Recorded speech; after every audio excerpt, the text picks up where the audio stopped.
new quarterback.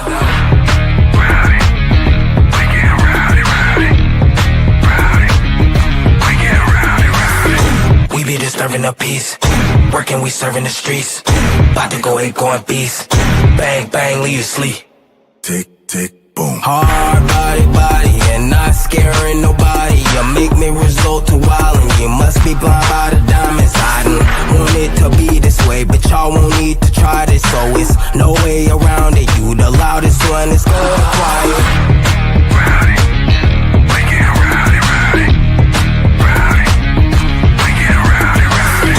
We be disturbing the peace.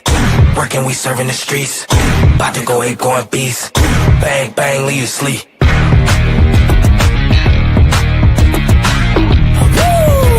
It's go, go, go, go, go, go, go time.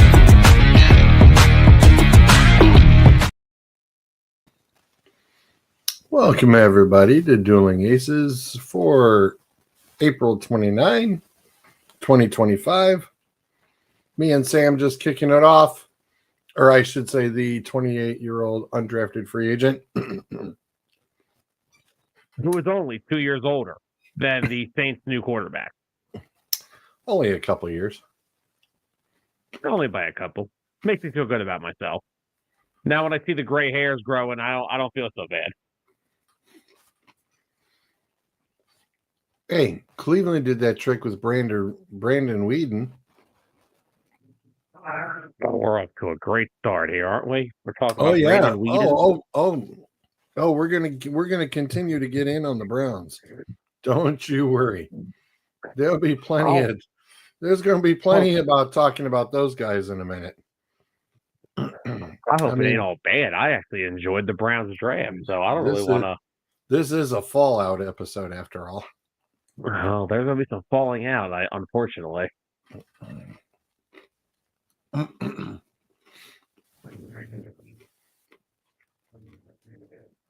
So I know we were just sneaking a peek at the baseball stuff.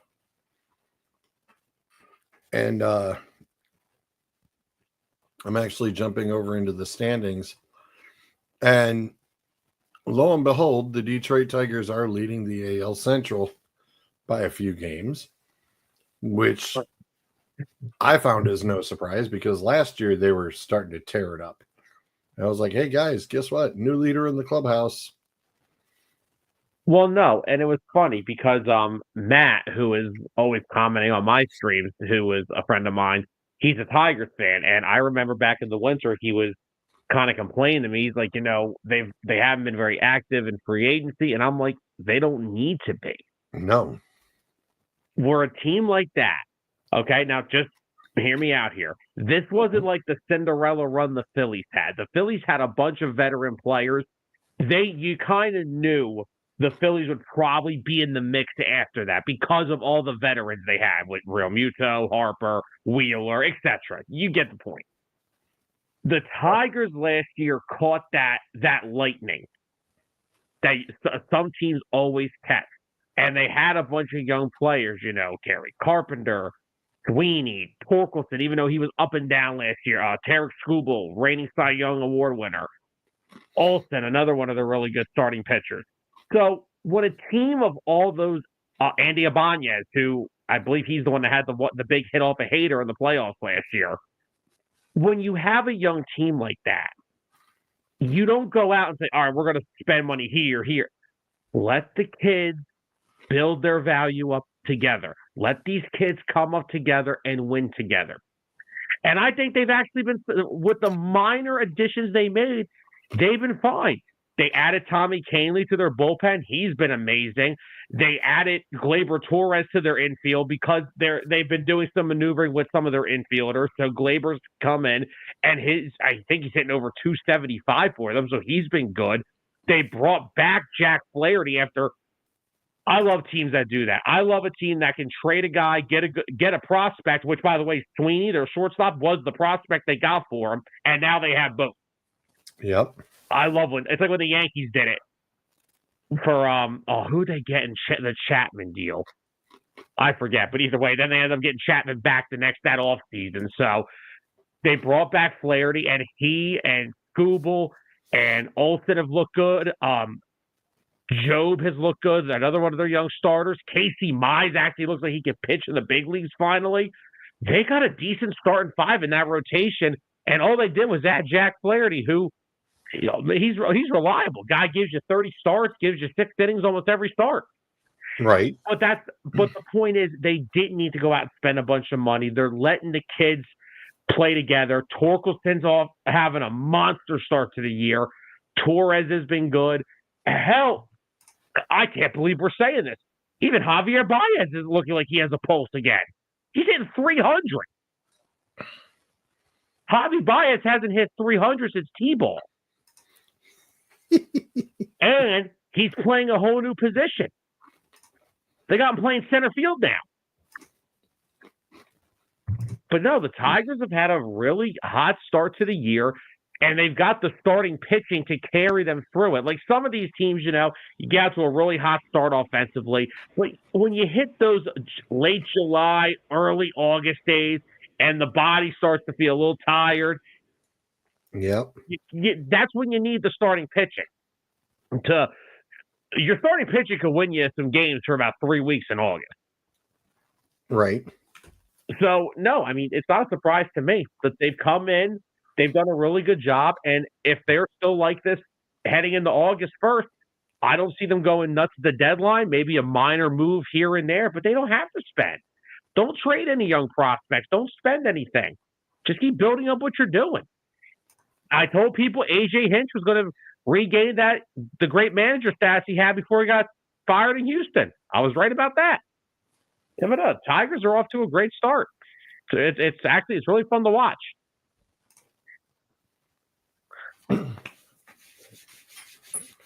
The best part about it is the 4 out of the top 5 in that division are all within just a couple of games of each other too. It's like the AFC North in football, baby. When they're all going to be fighting. See if I can pull up some Tigers numbers here real quick. All right. So, just going down here now. They actually are missing some of their better pitchers. I mean, Bo Brisky, who was really good for them last year, he's only pitched a few games this year. He's out with an ankle injury. They placed John Briba on the IL with a triceps injury. He'd actually been pitching really good for them before he got hurt. But I mean, just down the list, Jack Flaherty. All right, he's 1-3, but he's got a 3.34 ERA. So not getting the run support that he probably should. Right. Another one of their good relievers, Jason Foley, hasn't even pitched yet this year. We're trying to find their their starting pitchers here. Jackson Jobe, 2-0, 2.70 ERA. Tommy Canley, who they signed for their bullpen, 0.87 ERA.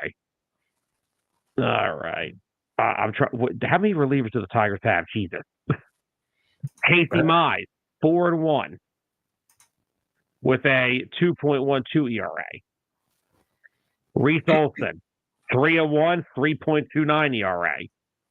And then, of course, you've got old Mr. Scooble, 3-2, 2.34 ERA. But the whole rotation is just ridiculous.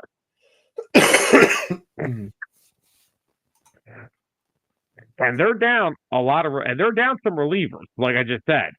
Like they are down some of their big time relievers. So they're getting this done with. They're having to makeshift some late inning stuff. But and like I said, Javi Baez right now, 299. He's struck out 22 times. He's only walked 4, so the plate discipline hasn't changed. That's fine. Andy Ibanez is only hitting 195, so he's off to a kind of a slow start. But I'm trying to look here.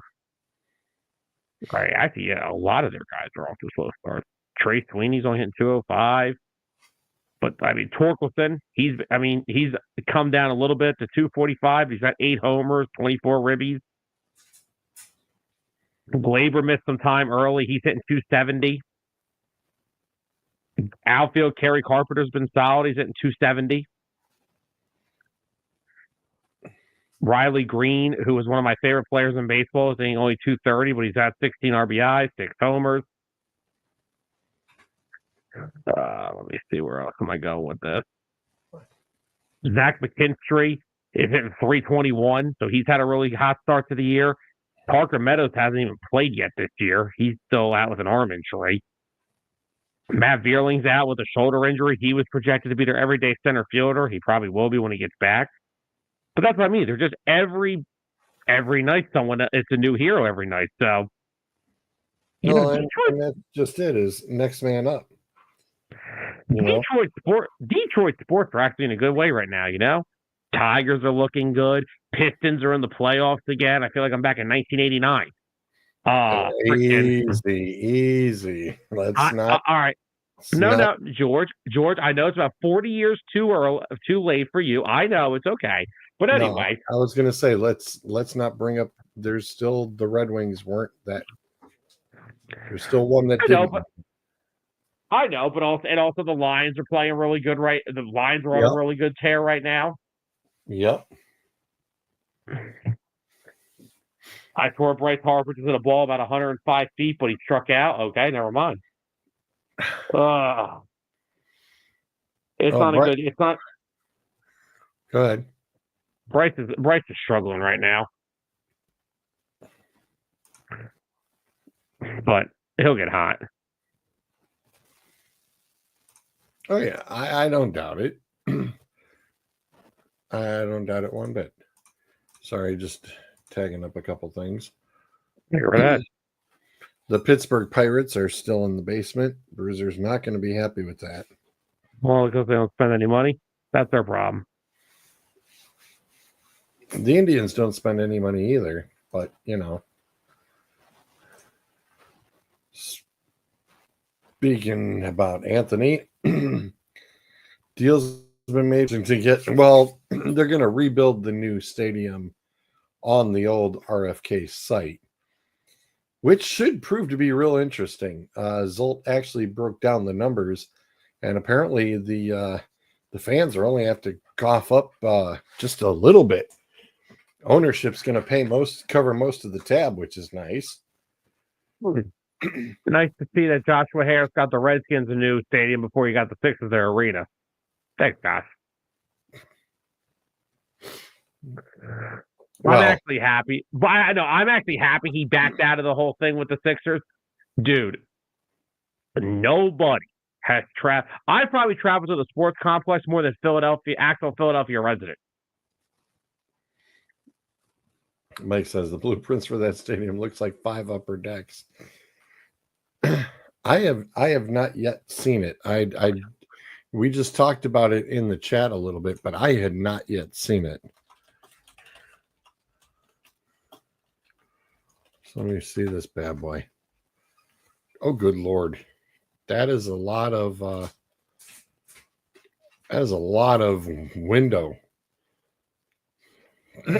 That's what they're going to. All these stadiums are going to be. They're going to be open window stadiums because people don't want to be sitting in domes. They're going to want some sunlight, but you don't got to deal with the weather. That's how most of these are going to look in the future. Try what the new link's going to look like when the Eagles' lease runs out. Yeah. I'm going to bring up. There's like 2 or 3 different ones in here. So you don't know what's what, really. Still, yeah, I was going to say. Mike says, still a lightning delay in those glass concepts. Oh, God. What in the... Yeah. This looks like something out of a Trojan movie.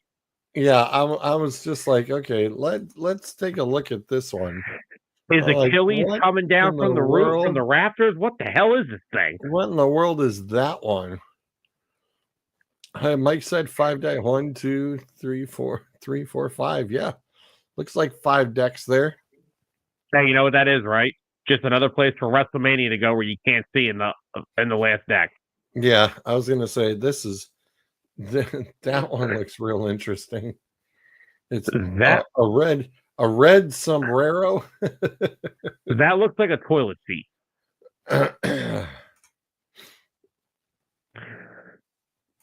It's like, That okay. looks like an absolute toilet seat. What am I staring at? Oh. No, somebody, that one's a YouTube video from NBC. So it looks like it's closer to this than this. So they're going to go with the glass ceiling. It's like, okay, well, that one looks a little different. That one almost looks like Atlanta's. But at least it doesn't look like a toilet seat. What in the blue blade? That's one of those soccer stadiums. Because I used to have a DA logo like that, and that's one of the that's off of one of the soccer stadiums. It's like, come on, people, get us a real view. But so far, it looks like everybody's got this one.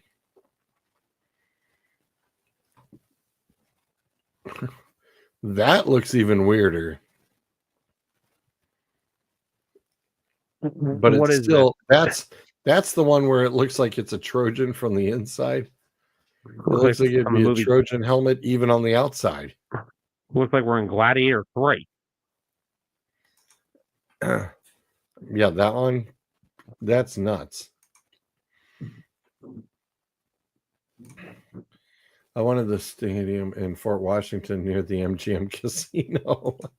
Oh, good Lord. They'll probably have a built-in casino. They'll probably have a casino in it, so don't worry about it. Oh. They'll probably have a casino somewhere involved with it. I got to say, Luis Garcia probably just had one of the most impressive at-bats I've ever seen somebody have against Zach Wheeler in my entire life. The dude just fouled off like 8 straight pitches and then took him deep to dead center. Easily one of the most impressive at-bats I've ever seen because Zach Wheeler, A, does not give up a lot of home runs at Citizens Bank Park, and B, he makes a lot of guys look silly. So props to Luis Garcia. So $3 billion. Billion. That's a B. Billion, Sam. That's like the cost of a few cheap NFL teams. Oh, we won't name any names. Let's not name any names. We got to protect the stupid. Let's not name any names. But if we're protecting the stupid, then I'm out of here. $3 billion for a stadium. Yeah. Let me see. You could probably buy the Pirates for $100,000, though. Probably their net worth right about now. Well, and just like with the Cleveland one, you know, they're going to have different shops and whatnot, all being a part of it. Secondary, like you said, WrestleMania would be tons of fun in that bad boy. I mean, they only need another 75-yard ramp, right? Well, that's the thing. A lot of East Coast places want to do indoors because they want to have a share in the revenue with what WrestleMania is. Like WrestleMania, now that they're now owned by TKO, it's not just WWE. You're opening up a whole new can of income for these places. Now, the problem with WrestleMania in Philly that everybody had was it was cold. Like Samantha Irving, the ring announcer, she had to have a coat on the entire weekend. It was too cold. And these East Coast teams are going to lose out for the next couple of years because WrestleMania is going to continue to go to Vegas, California, which ironically, when they go out to the warmer places, they do indoors. Yeah, which is hilarious. I know. But yet when they come east, they go outside. Now, to be fair, Philly doesn't have an indoor venue that could hold a WrestleMania. Very true. Neither does New Jersey. Minus that toilet bowl you call MetLife. But that's outdoors, so. That's outdoors. It's a toilet bowl. Yeah, Mike, I remember them saying it's going to have the hotels and restaurants and waterfront stuff. The tickets for that fifth upper level, yeah, it'll still be 4 to 5 digits. Yeah, blame Jane Daniels for that. How dare you get a good quarterback? Billion. But they only said that 500 million was going to be going. 500 million was going to have to be out of the regular folks' pockets. Well, I would hope so. The owner owns 3 goddamn sports teams. The guy's literally using the Devils and Sixers to fund most of this. But no, because you can't do that, because it's the same way up in Detroit. The Illiches had the Tigers and the Red Wings. Red Wings were fantastic. The Tigers were on the schneid out, and he had to turn around and get a loan to turn around and pay the payroll. You cannot take money from one to turn around to cover the other. You can't do that. It's two completely different entities. It's sure as hell helping Joshua Harris do this. May not be the sole reason, but it's sure as hell helping him. He's been stealing money from the Sixers fans for the past 10 years. I'm not going to get into that because we'll be here till 12. I was going to say, we will be here a while going into that one. Please don't do that. I can't do it.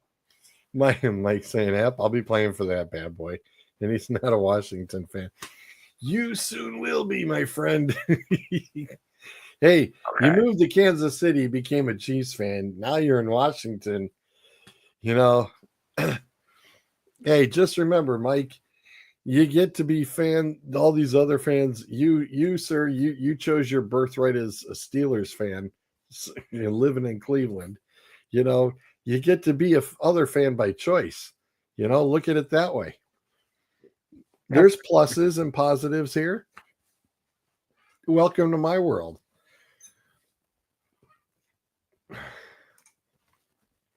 Don't have to stick with the birthrights.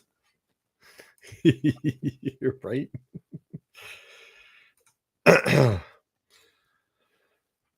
Okay. So we will get out of that little ordeal at the moment, but I found that very, very intriguing that Washington's going to get a new house, and it's on the old stomping grounds, which I thought was pretty cool. They've needed one for a long time. That place in Maryland and Landover is a joke. He said, don't worry, come to a game. You will be safe. We have an army base nearby.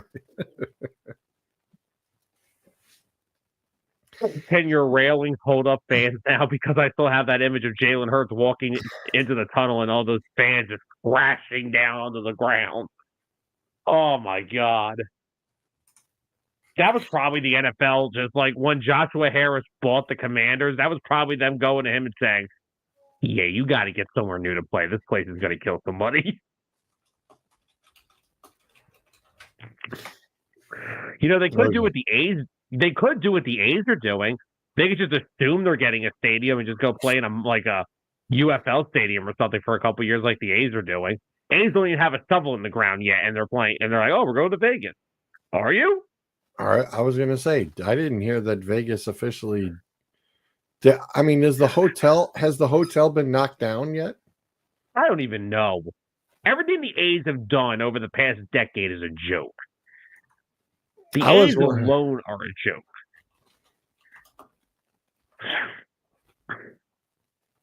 I didn't know if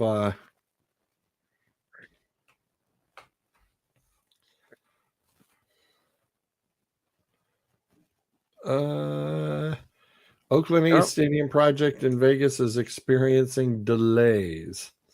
While the A's are scheduled to move to Vegas in 2028, in 3 years, the team's new stadium is not expected to be ready until that year. The team's lease at Oakland, of course, ended in 2024. They're playing in Sacramento. What are they? Sacramento. Don't ask. Is that a college?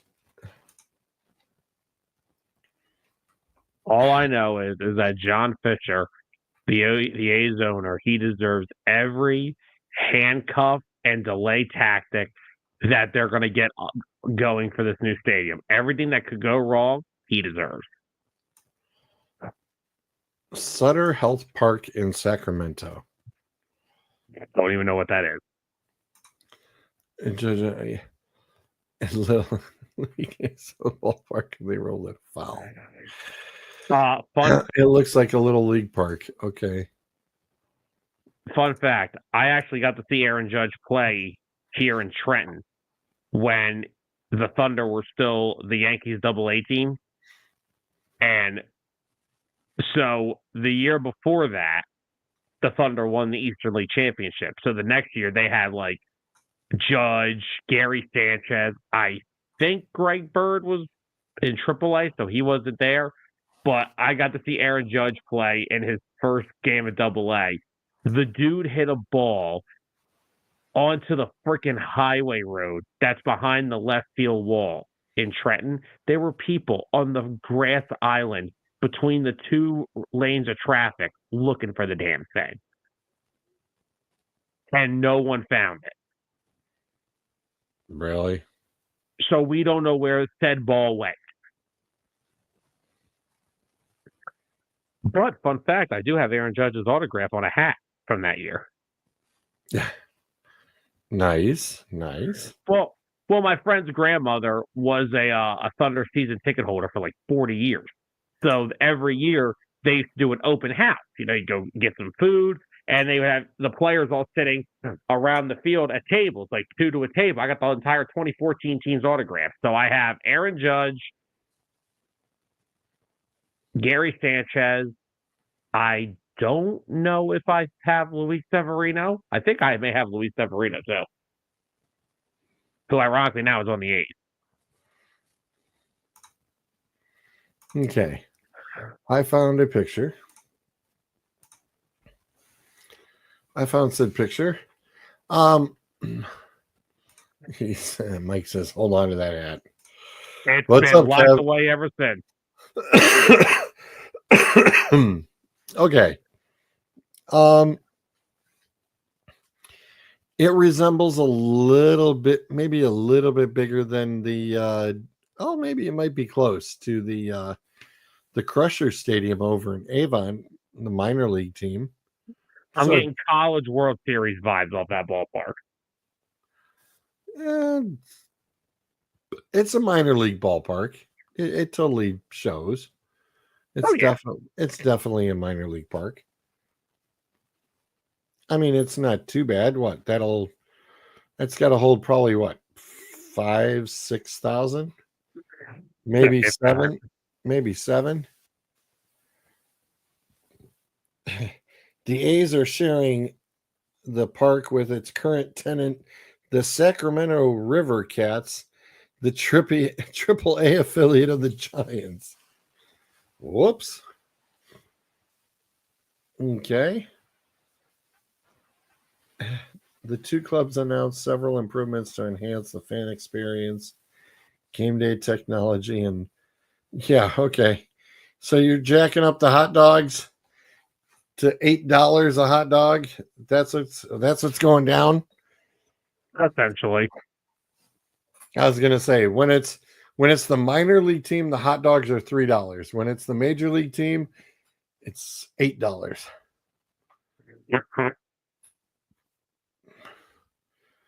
Boy, I would not want to be a part of that nightmare, because that's exactly what that looks like, and a total nightmare. They still can't sell out that park. I was gonna say the Crushers have no issue selling, and they can't sell that out. That's insane.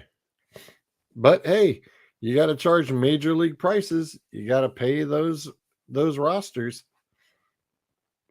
Yep. Kevin, $8 for the hot dogs, $2 for the buns. Is he talking about the hot dog buns or the buns they have to watch on the field? Because the A's are terrible. Oh my gosh. Also, I was listening to something about on talking baseball earlier, and they were asking something. A bunch of people go around saying that what the Dodgers are doing is bad for the sport of baseball. Well, let me ask you something.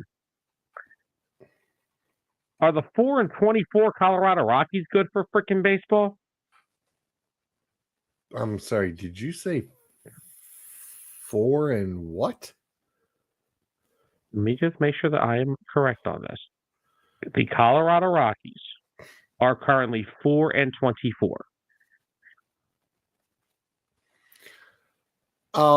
Did they have a little chit chat with the White Sox and went, "Hey, hold my beer, watch this"? I didn't think there was a team. Well, the White Sox are 7-21, so Yeah, I mean they're looking to do a repeat performance, but 4-24 in a ballpark that is so hitter friendly, Yeah, and they can't get no one to go there. You know how many free agents could boost their stock by playing in Coors Field? I'm talking about the Rockies and that. I was going to say that I didn't even know about it until Sam just mentioned it. On pace to only win 24 freaking games. And here's the thing that cracks me up.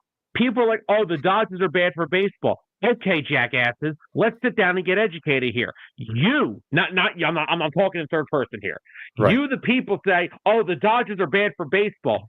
Do you know how much money the Dodgers are making Major League Baseball right now in terms of freaking revenue and sales on? You know how much money Otani's making this sport right now with his jersey sales? Oh, But you know where they're losing money?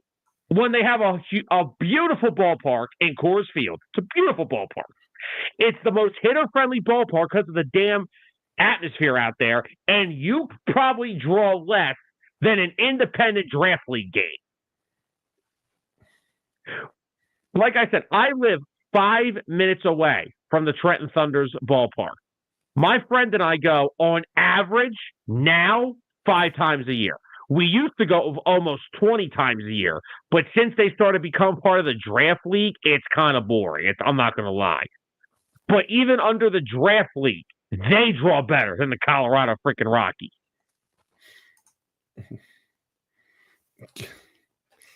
Kevin, ain't nobody gonna make that Yankee money. Okay, but guess what? Neither do a lot of a lot of other teams. But at least they're trying. This organization doesn't even develop talent.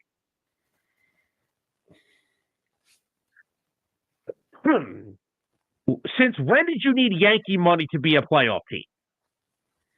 The Tigers ain't got Yankee money. Neither do the Indians. Yeah. And that's one of the cheapest damn clubs around because our ownership are nothing but a bunch of cheapos.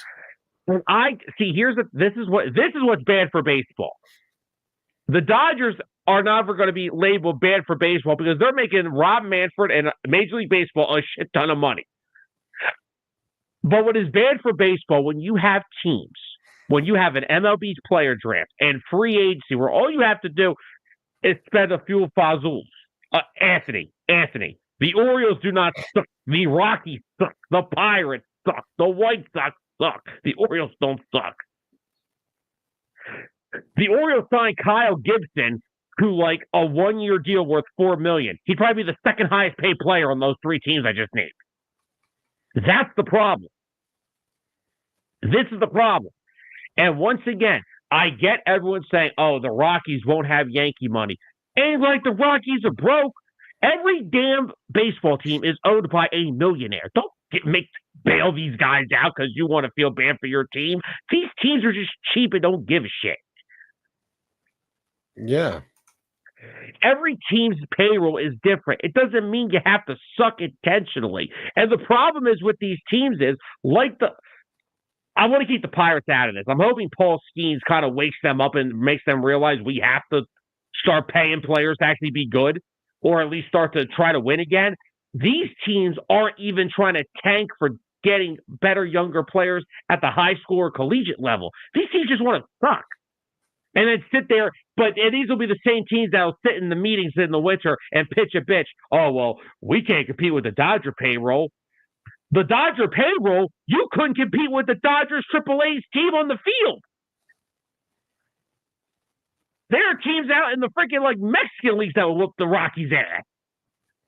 Right. You could go get the current Indian squad from Major League 2, the actors, and they could probably kick the damn Rockies' ass.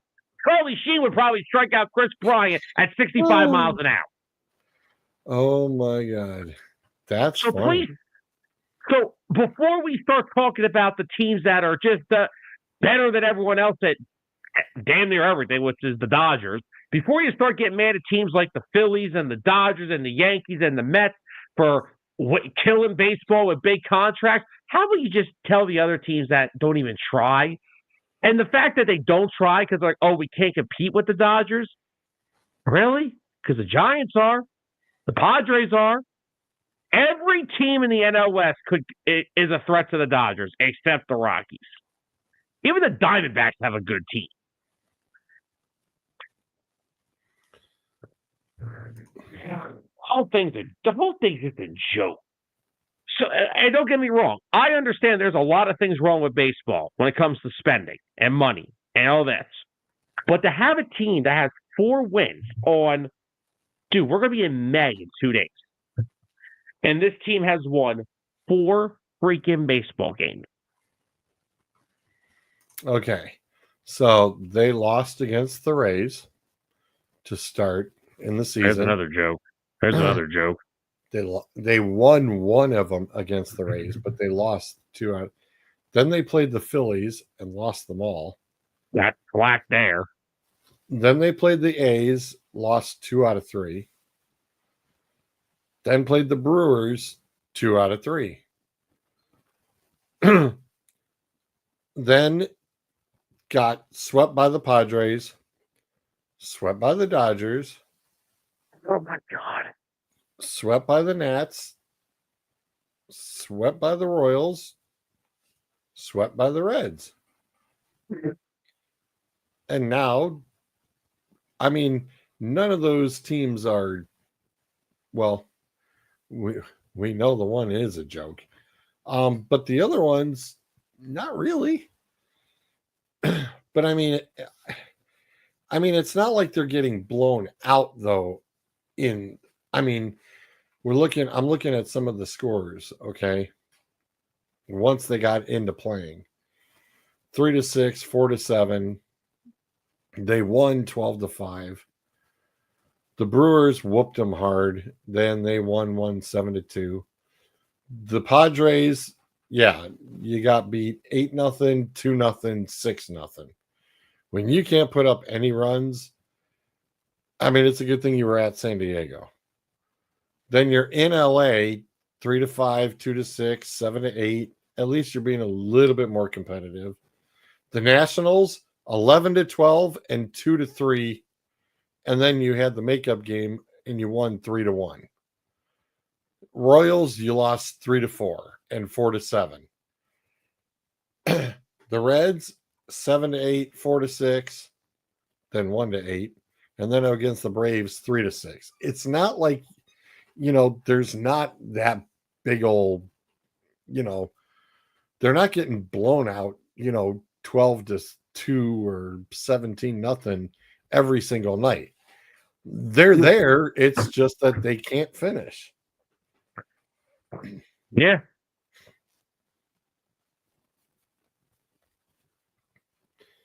And right now they're nothing with the Braves again, who are, for some weird reason, somebody told me that the Braves are a running joke. The Braves' biggest problem was they didn't fit. The problem is the Braves, they've been hammered by injuries. They didn't really come up with a plan to have a replacement for Spencer Strider until he got back. Then he got back and got hurt again. They did sign Jerks and Profar to, I guess, try to fill in some of the void until Acuna got healthy. But then my buddy got busted for PEDs. So he's been suspended. Their rotation has been decimated by injuries. Like I said, Strider, Ronaldo Lopez is out with a shoulder, has been out with a shoulder injury. The Braves are just, they were going to enter the year with their two top stars in Strider and Acuna hurt, and they came up with zero backup plan to fill in for them until they got back. I guess Profar, I guess they did try with Acuna with Profar, but it's just the Braves are, I don't know. Okay. Yeah, the Tribe not doing so hot there. It's like, all right, enough with the brain fartings. Get your crap together. Yeah, Kev, it's a couple of their games are blowouts, but there's going to be a couple of those. But I mean, everything else, it was right there.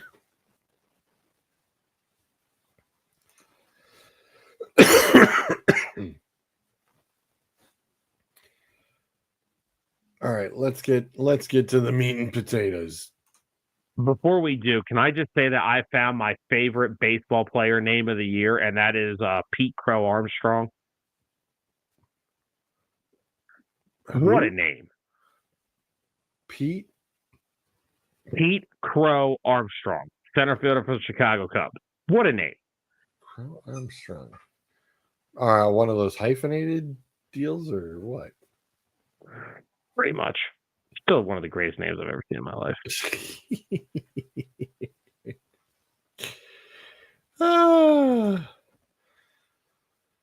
Oh, it's, fun times. Someone better not be hitting on PCA. No, Dustin, I'm not. I'm saying that PCA has the greatest name in baseball. That I loved hearing him on, because the Phillies and Cubs were on Sunday Night Baseball on this past weekend. So Pete was the mic'd up player for the inning. I just listening to the dude talk was awesome. Love me some Pete Crow Armstrong. I like the Cubs too. The Cubs just playing really good ball right now. And that's with two of their better starting pitchers. One's out for the year, and I don't know Dustin, what's Javier Assad's deal? Is he like projected back anytime soon, or are they kind of waiting on him? Because I know Steele's out for the year, but what's Assad's deal? All right, George. Enough of the baseball have their time in a few weeks. Yeah, I was going to say, and I get a lot to deal with my opening day tomorrow. Away, we're in Rocky River first.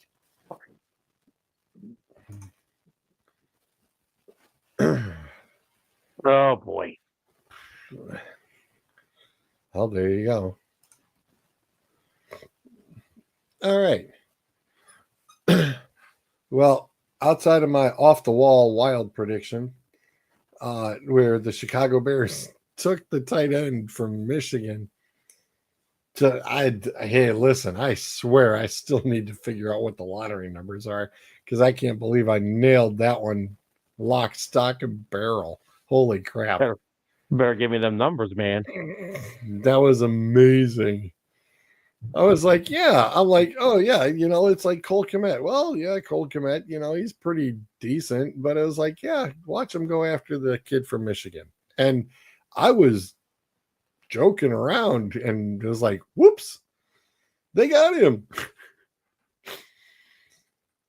I love Tyler's reaction. That was priceless. He's like, what? Tyler couldn't believe it. Calling the shot, got lucky. What can I say? But got to start with the elephant in the room, baby. Gots to. Shedeur Sanders.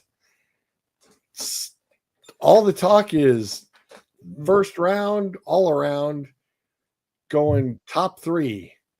And my man turns around and falls the hardest that anybody ever has in the modern era of the draft to the 5th round. And then Cleveland still even traded up to go get him in the 5th round. Yeah, so it's probably going to fall even more. I don't know who else might have been probably sitting there going, okay, that's enough. But I have seen Stephen A. Smith. I have seen the NFL Network guys. I have seen Mel Kiper. I mean, I have seen some WBMC like you've. Mel Kiper literally was throwing a full-on temper tantrum on live TV because of this. The same guy that thought the same guy that criticized all the NFL for evaluating the quarterback position, the same guy that thought Jimmy Clausen was a good quarterback.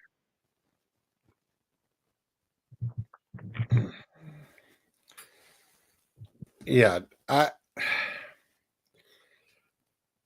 even though I've had a few days to kind of mull over it,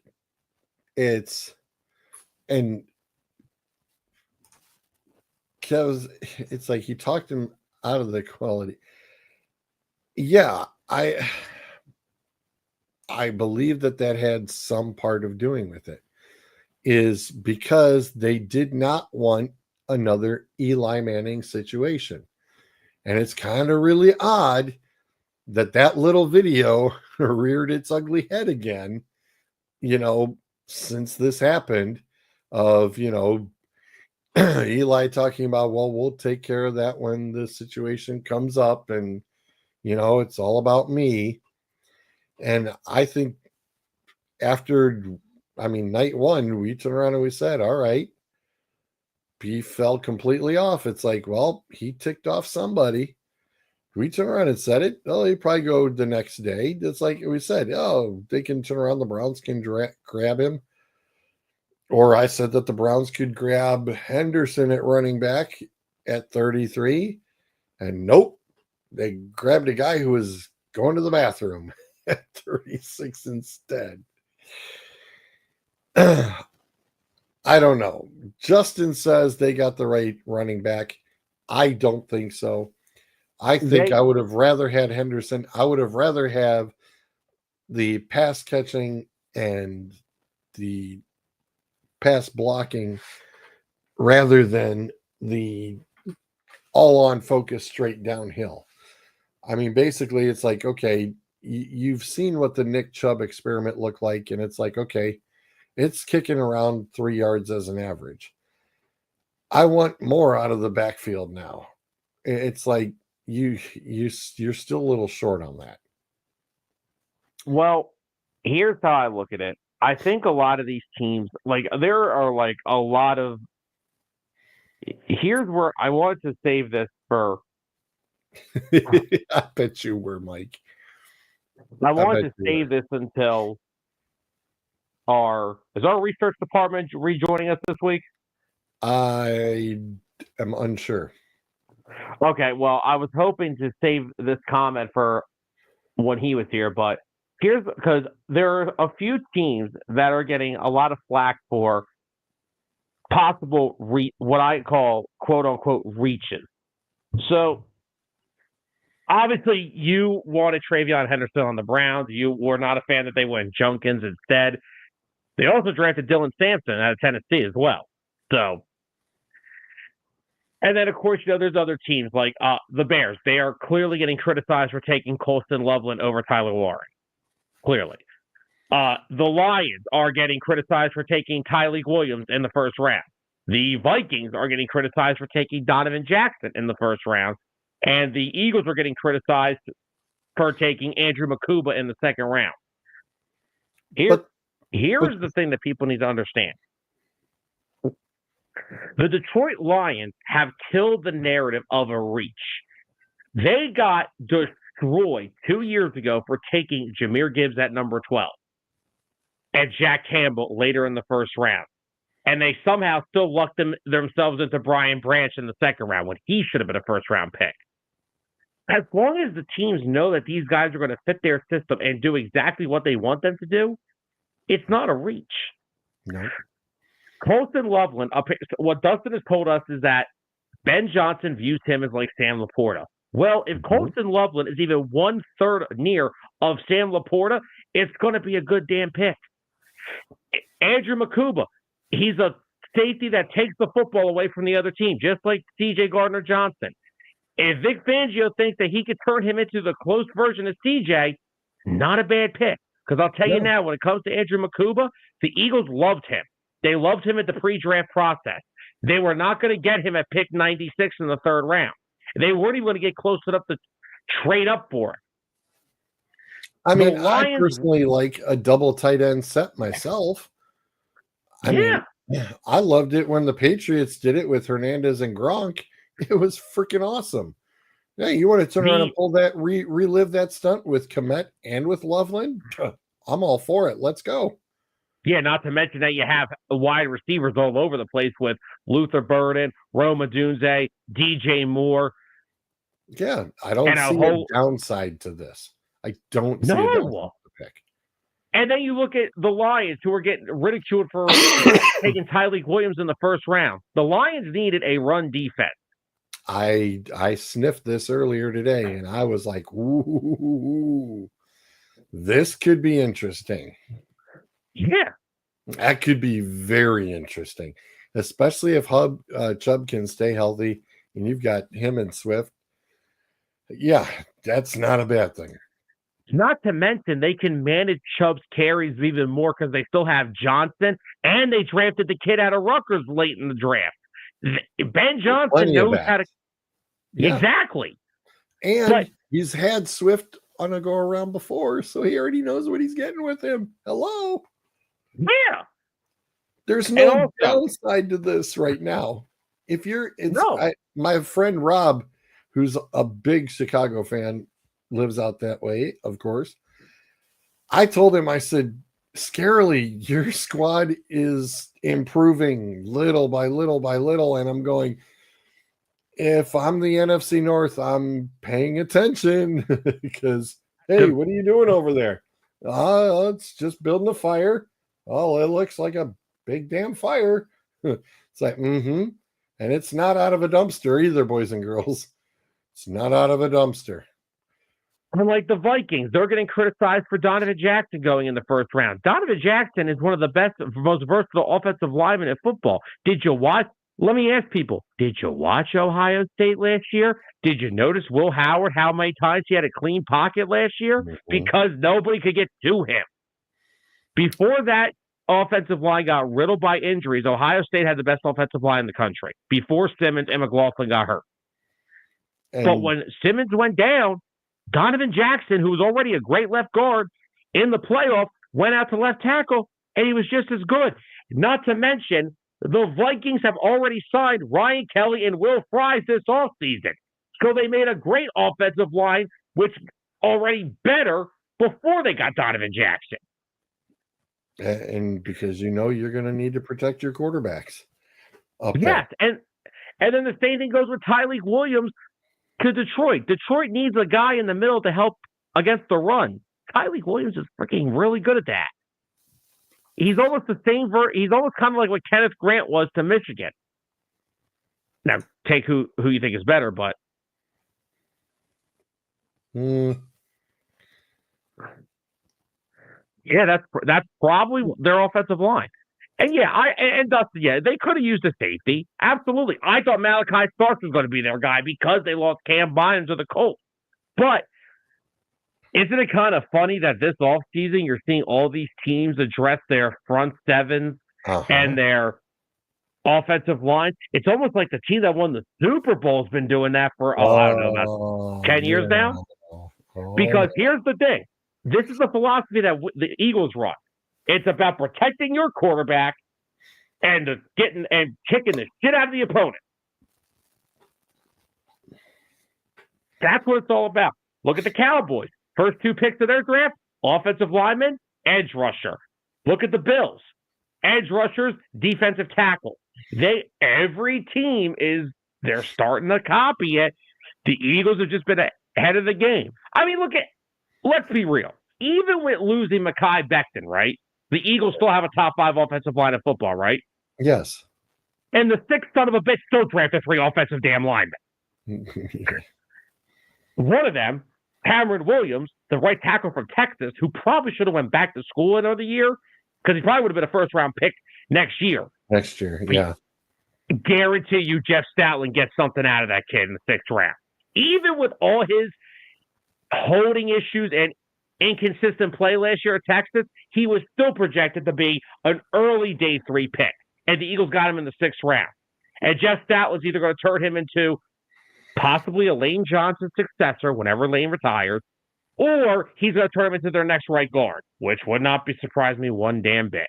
Because the one thing I've learned about Stoutland, this is why they like guys like Stayamala. He likes his guards to be huge. Like, he likes them to be almost the size of Mekhi Becton. That's what I'm saying. Eagles have the best O-line in football. Still have plenty of depth. And the sick bastard still drafted 3 of them. And one of the funny things that I think is just the most ridiculous thing that you could sit there, as you were saying about these reaches. How about these quote unquote grades? It's like, guys, you cannot grade a team on their draft at least for 3 to 5 years. Like right now, I would go back and I would grade the 2020 draft. I would go back, and that's how you turn around. That's how you grade out. You turn around and you pick between 3 to 5 years. I would go back and grade 2020, 2021, and 2022. And I wouldn't push it any more past that one, because you actually don't know what they've got. I mean, they know what they've got from the college point of view and play, not from the pro side. You have to see what they did from the pro side. Let alone, Sam, how many of the guys drafted aren't even playing after 3 to 5 years. That's why I said it is not fair to sit there and try to do a grade. Mel Kiper, biggest moron ever. You can't do that crap because you don't know what they are going to do in the pros. You don't know what that team accomplished with those guys within the 3 to 5 years. That's when you turn around and give them the grade. You cannot grade them via the draft. It's like, oh, well, a drafting grade. Huh? A drafting grade? How the hell can you compare a drafting grade? You've got nothing to set it up against. Yeah, and the only reason that is the biggest oxymoron. A draft year's grade, immediate grade. That is an oxymoron. Yeah, the only thing you can do is, like you said, base it off of what you saw at the collegiate level and with some of how these boards fell. Like I said, I'll say this. Tyler and I attempted to grade the Eagles draft last night. Attempted. Because why not, right? Why not have some fun with it, right? But here's how I looked at it, right? In no world. Now, George, unlike some people, I do watch a lot of draft film before I do my draft shows because I want to get my ideas. There is no way in hillbilly hell Jahad Campbell should have been at the Eagles. They should have never had a shot at him. That's why the Eagles, because usually in years past, the Eagles love to take top 30 visits with guys. And they usually draft guys they can take on top 30 visits. Jahad Campbell is actually a example where they drafted someone that they didn't have a top 30 visit with. You know why he did not have a top 30 visit? Because the Eagles were like, well, he'll be going by pick 17. We're not going to have a chance. And then he's just dropping and dropping. And they had multiple trade-ups to get him, and they didn't need to. Yes, Kevin, hillbilly hell. Yeah, that's the Cleveland Browns quarterback room at the moment. Oh, God. But, so, we tried to grade the Eagles draft. And, yes, like you said, it's hard because we haven't seen these guys play. But the reason we gave it a shot is because the first 3 picks we took were defensive players. And we have so much trust in Vic Fangio. That's awesome. Yeah, that's going to be great. Well, because we have so much trust in Vic Fangio, we try to grade it. And I gave the Eagles draft a B+. I love the Campbell pick. I love the Makuba pick. And I really like the Ty Johnson pick in round 4, the defensive tackle from Nebraska. Which, by the way, if you're drafting a white guy from Nebraska, he's probably a good football player. But anyway, everything outside of that's a crapshoot. Some of the later guys may work out. Some of them may not. I don't know. But no, it's hard. You can't judge these guys off of now because we haven't even seen them play yet. Oh my God, Dustin, Jesus!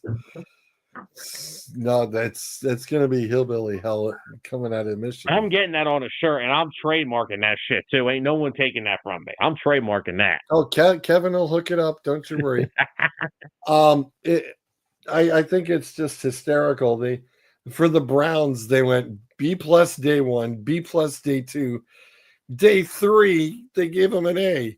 Wait a second. Day 3, Dylan Sampson and Shedeur Sanders get you an A. You get an A for a guy who talks the talk, but can't walk the walk. All right, so George, if I had to sit there when I looked through, I had to sit there and literally study it out.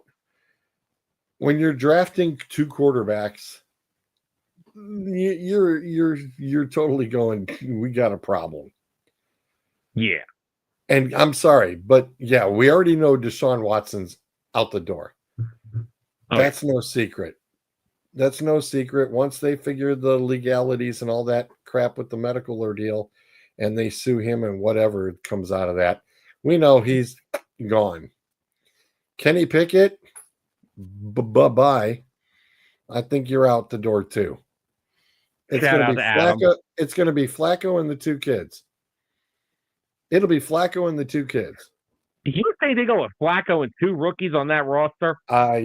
Because the Browns are that stupid, yes. 100%, Sam. You got to understand Cleveland football. This is the stupid that we deal with.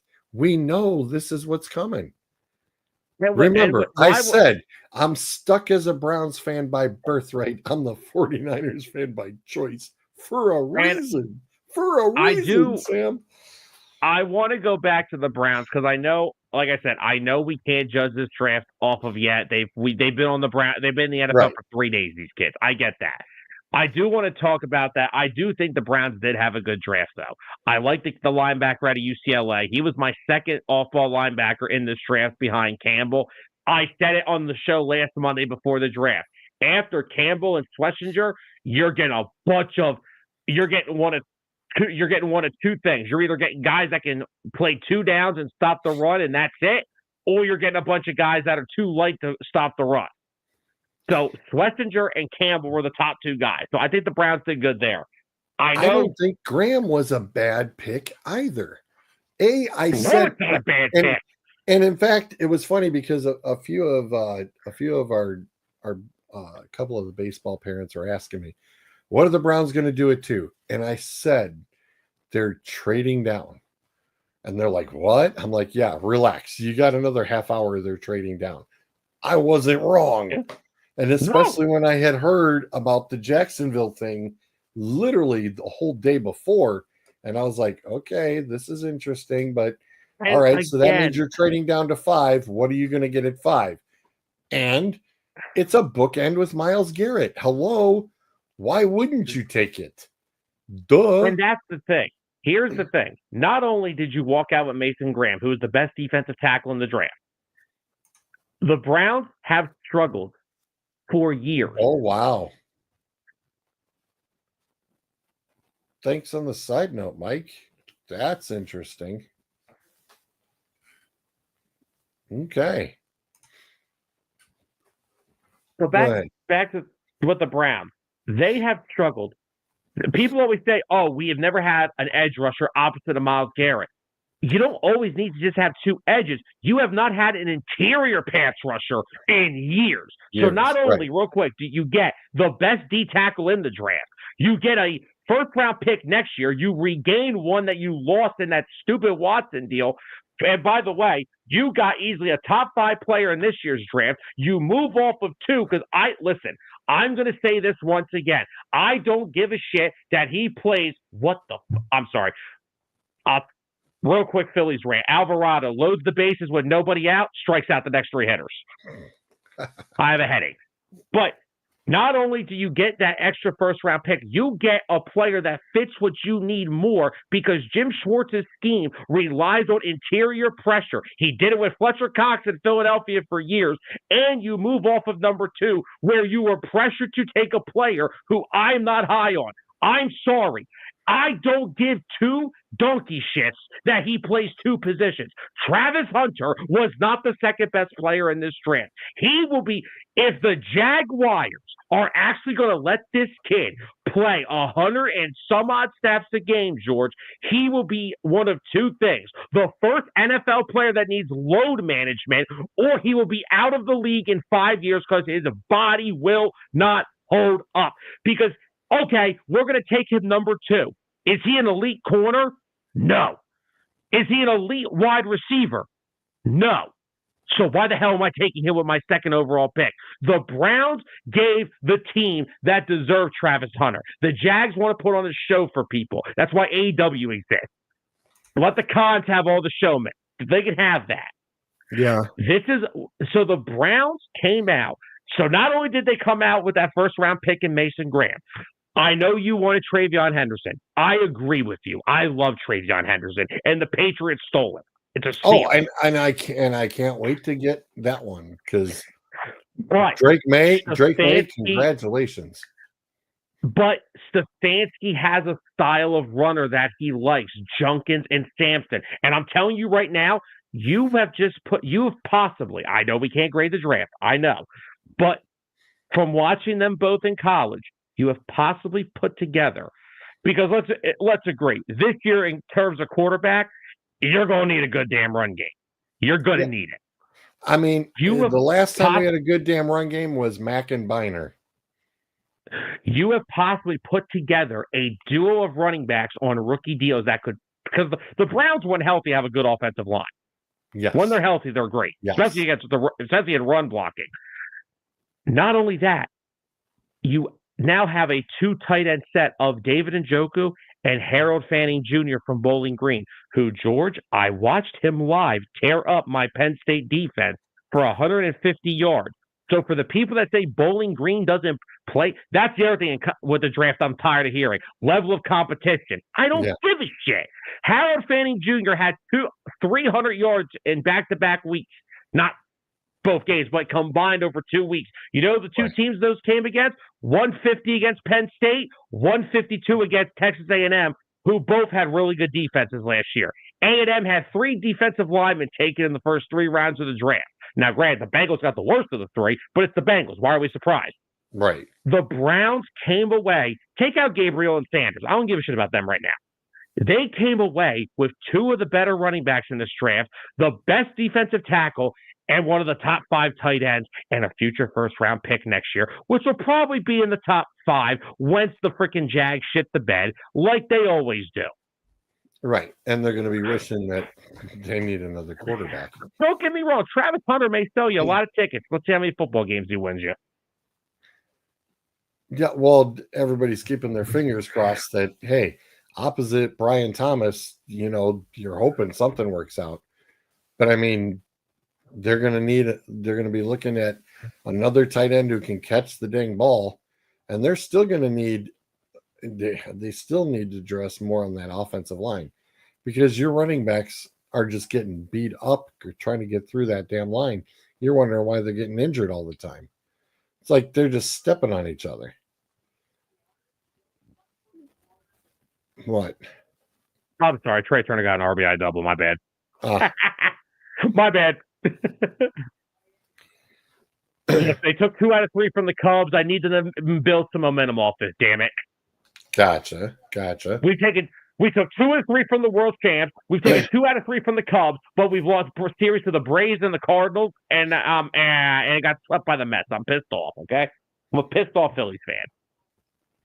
Well, but no, I think next year, the Browns, I don't know what they're going to be, but you're going to see the young talent. They got a lot of young talent in this draft that's quality. And like I said, I know Travion Henderson was your guy. Stefanski likes a certain style of runner. Junkins fits that. Sampson fits that.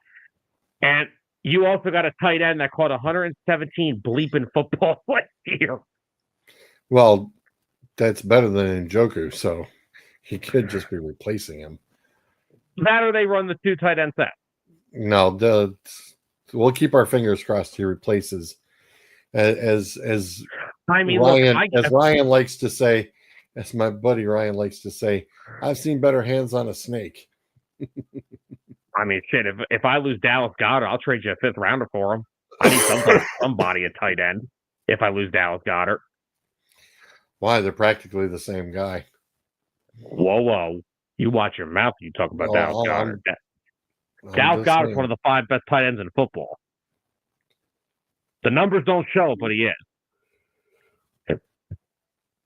The guy, look, the guy's in an offense with Devontae Smith, A.J. Brown, and Saquon Barkley. His numbers don't show it. But he is one of the most underappreciated players on that Eagles offense because of all the shit he does.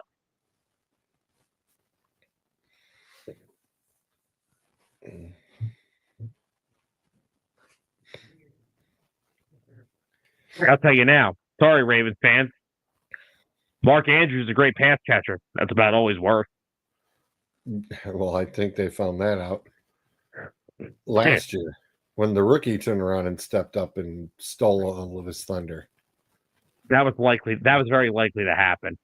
Hey, it was a setup. He took it. Thank you, sir. Thank you. Yeah, I mean, the Browns, as far as how they managed their draft, they had 10 coming in. They gained 11, or I'm sorry, they had 10 coming in.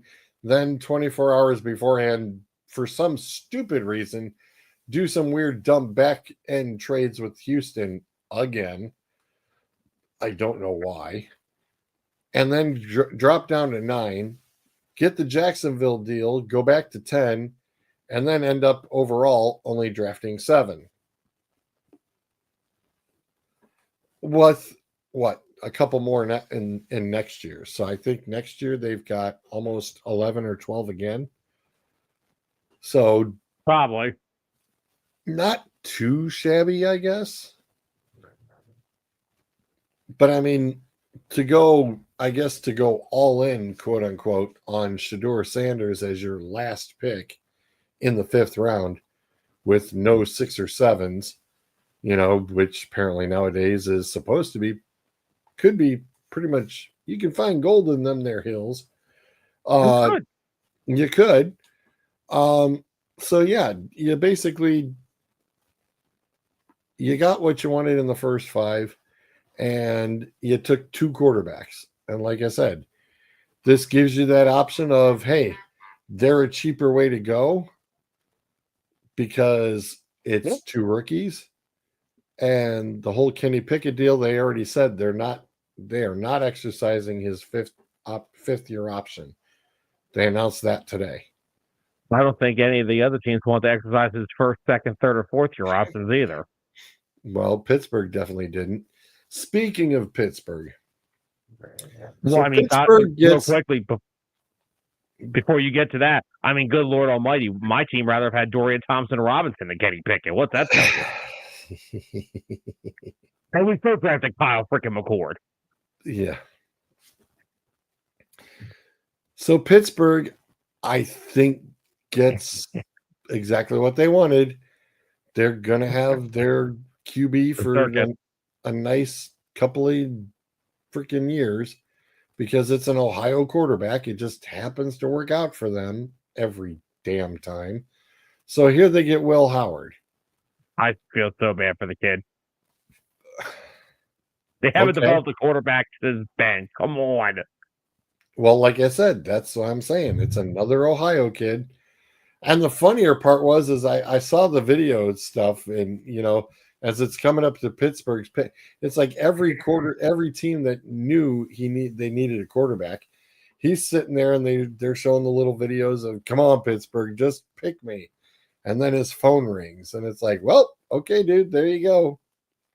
Yeah, right. So now you're going to turn around and unfortunately see a nice couple of bookends coming at you, and you're going to definitely hope that that offensive line that's held with bubblegum and Elmer's glue will save your butt, because you're not going to get any pass blocking out of the running back. That's for darn sure. You are not going to see that. All you're going to see is the lights, because you're going to be on your back. He's gonna be like, "This isn't Ohio going to State." go well. It's not going to go well. This is not Ohio State, buddy. Where's Donovan Jackson? Where's And I'm sorry, your wide receivers, yeah, you got DK Metcalf. I'll give you that. People are kind of kicking and screaming all of a sudden because George Pickens unfriended the Steelers because he said, "Oh, that he was going to be part of a trade on draft day." Dude, who? Everything. It's Pickens is an idiot. You guys got to understand, if you're hearing that, oh yeah, so and so, and it's like, oh, a source said this or a source said that. You know what? I got a source too, and it's in my bathroom. It's a source of toilet paper, and it gets flushed after every use. So that's what you can do with all your sources. Guys, it's a poker game. It's all smoke and mirrors. Okay? I understand about where there's smoke, there's fire. No. Unless you've got one of the big dogs reporting something, you don't go with the Mirror or, whatever else is linked onto your Yahoo page, or even worse, the Edge, Microsoft, internet pages that are not filled with nothing but clickbait on all these articles saying, "Oh, well, this guy's going to be leaving." And it's like you get reading into the article and going, "Well, so-and-so feels that this guy could be leaving." No, that doesn't mean this guy is leaving. It's like, hello, you guys write articles just for clickbait and topics. It's because you have nothing else to talk about. Sorry about your luck. 94.1 WIP came out today on their show and asked, "Is this a make or break year for Jalen Hurts?" What? Did we not just? Are we? George. Welcome to 2025. I believe the Super Bowl hasn't happened yet, apparently. I mean, the kid's been to more Super Bowls than Joe Burrow so far.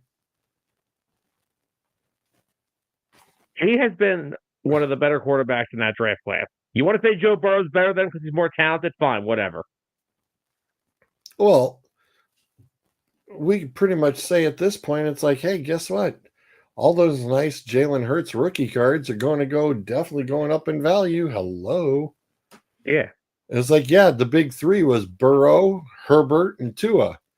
And two out of those three haven't even sniffed anywhere near a Super Bowl. Justin Herbert's only two playoff games are the two worst playoff games in NFL history. 27-point blown lead and 4 interceptions. And with a healthy Cincinnati team, they could have been in a good dogfight. Well, in all fairness, the reason Joe Burrow didn't win a Super Bowl against the Rams is because they had, I think 2 hot dog vendors playing interior offensive line on that team. If you want to find a way to screw up a draft, just go watch the Bengals. Not a fan of Cincinnati's draft at all. No. Again, you got some teams that just quietly just pick their guys. It's you pick who you've got that in the position of need, and that's what you're taking. You're not there. See, everybody's sitting there going, to quote the draft day dude, "Hey, everybody wants to make a splash." Philly didn't need to make a splash. The Chiefs didn't need to make a splash. No. These mid-level teams, Seattle didn't need to make a splash. They made the trade with the Browns. They're not, some of the teams are just quietly building what they have to with what they've got. And that's that mid-level teams. And you don't always have to go out and make the splash. No. And that's like my thing with the Eagles. Like, they have got a ton of money in that offense. Jalen Hurts is making a lot of money. Saquon Barkley got more money added to his contract just about a month ago. A.J. Brown got a new contract last year. Devontae Smith got a new contract. Again, all the offensive linemen are getting paid. Cam Jurgens, their center, just got paid last week.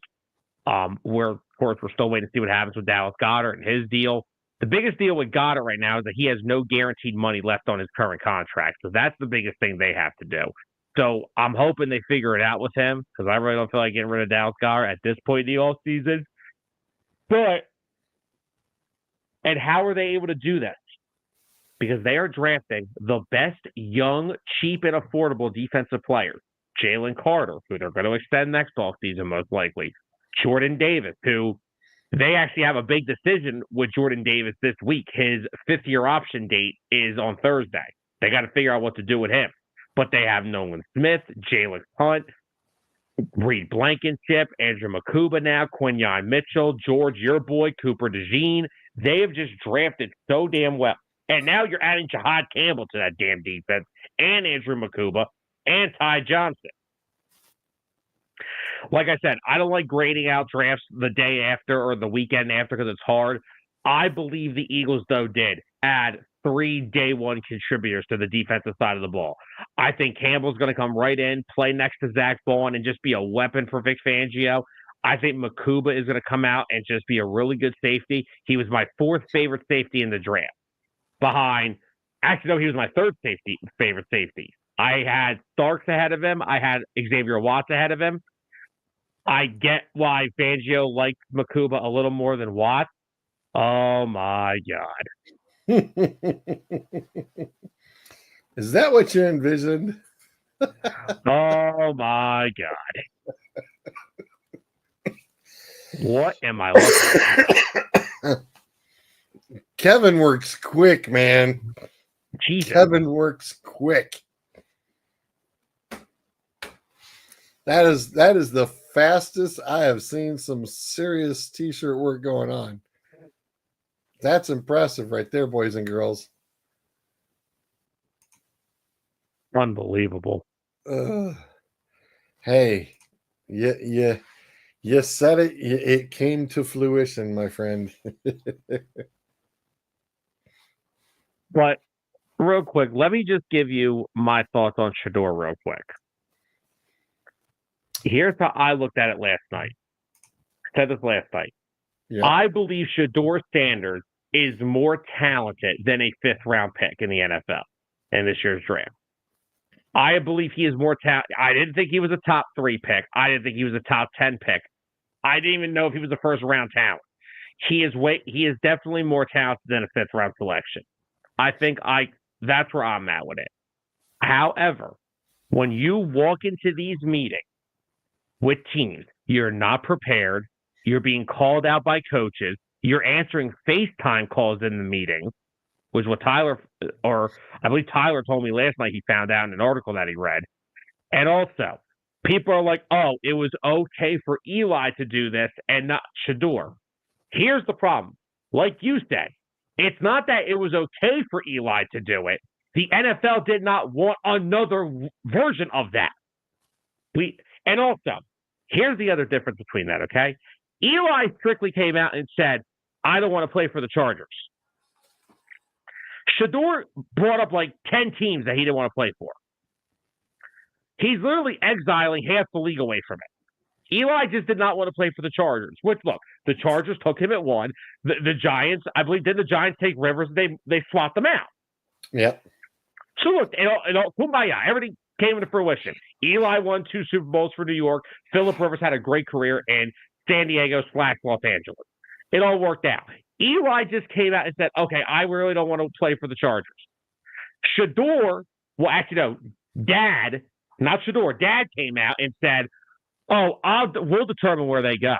And if they go somewhere, there's teams that I won't let them play for. Like you have some freaking weird choice. Right. This is the I said 75. that no player is bigger than the Shield. They were not going to let that happen ever again. Exactly. I swear to God, there had to have been the quote unquote, as we got going on in fantasy, we have the Sudbury rules. I bet you the NFL has the Manning rules. And guess what? This is one of them. Nobody is bigger than the Shield. And they And are putting their unfortunately, foot down. And they put their that foot is, down. yup. And unfortunately, that is Shador's problem. What's on the back means more to him than what's on the front. Unfortunately, Yeah, he had a room built at this for this draft party that said legendary. I'm like, dude, how can you be legendary because you got drafted? Who's to say you don't go out in training camp and end up blowing out your kneecap and hyperextend and tear everything under the sun, and then that's the end of your NFL career? How can you say you're legendary? It's this is going to be, as somebody was already putting up all the little memes and things. It's like, yeah, this dude. It's like, do you want that in your locker room? not only that, here's the other problem with it. When Dion came out and said all those months ago, "Oh, there's just teams I won't let him go to because I know what goes on there." Yeah, like the NFL. Clarkson. Yeah. Here's the problem with that. Well, first of all, the mistake that both those boys made was letting Dion represent them. That's why Shiloh, after he went undrafted, fired their dad and went to Drew Rosenhaus. An actual agent. Yeah, and that's where you should have been the whole damn time. Drew Rosenhaus was like the best sports agent in the world. It's like, why would you not? If tomorrow Bryce gets, somebody, they want somebody to represent him, dude, that's the first guy I'm calling. Yes, this guy's paid. Well, not just that, but smart negotiator and recognizes good talent. It's like, hey, if it's a good talent, you let me know. The other issue, because of Dion's comments about teams they wouldn't let him go to, because of Dion representing Shador, there were teams that I guarantee you sat out there and said, okay, look, here's what we're going to have to deal with. If we coach him tough and we get on him, he's going to go home every week, call daddy, and then when daddy has his Colorado press conference every Saturday, he's going to use the advantage of college football's platform to ridicule this franchise on how we're treating his son. They knew the headache they were going to get into if they took him. That's another reason why this happened. Yeah, I've watched all the full-on play video, and as soon as he was done, Shador was done chatting with coach. He was like, "Hey, can Dad talk to Andrew Berry?" It's like, why? Why does Dad need to talk to Andrew Berry for? Outside of thanking him and thanking him over and over again. But it's just like, boy, I'd like to be a fly on the wall for that conversation too. Yeah. I want to know what was said there. The whole situation is a joke. And the Sanders family, they have no one to blame but themselves. They have no one to blame for this but themselves. Sure. Because there literally is nothing. It's all, as they're trying to basically pass it off, it's their brand. It's like, dude, there's no brand. No. Oh, they retired your number at Colorado for what? You were there for a cup of coffee, and your dad is the coach. You guys went from Jacksonville State to Colorado. It's because Colorado was sucking that bad and was desperate. So they brought the circus to town and you put on a successful show. Well, sorry, Yeah, that son. You're not in that little town circus no more, boy. You're playing with the big boys now. You want to turn around and sit there and watch the Baltimore Ravens defense come after your butt and knock you down? Enjoy. yeah, Enjoy. and like Kevin ain't wrong. They see nothing wrong with their behavior. and that's the problem. And it's like, dude, really? I mean, okay, one of the guys was saying, yeah, he was sitting there, making up his new raps for everything for the draft on that draft party. It's like, dude, you know what? I was saying, it's like, hey, let him keep falling. And at one point I said, let him go undrafted. Humble the hell out of this kid because that's what he needs. He needs a wake-up call. And for the other one not to be even drafted and for Tampa Bay to sign him, it's like, yeah, well, guess what, dude? That means that's a whole other you are situation. cuttable. You are cuttable in a heartbeat. Well, that's a whole other situation. There's a difference there. Shiloh just stinks. I keep saying this. I watched Devin Neal's tape, the running back from Kansas, and I watched DJ Giddens, the running back from Kansas State. And I watched their games against Colorado. Shiloh Sanders is not good. I hate to say it, but he's not a good football player. That's another thing, real quickly. I want to stay on the Sanders thing, but wait a minute, can he be a special teamer? Maybe that's about all that's about all the value he'll provide for an NFL team. I was gonna say special teamer. That'd be fine. They're really important in today's NFL. Yeah, you need a special teamer.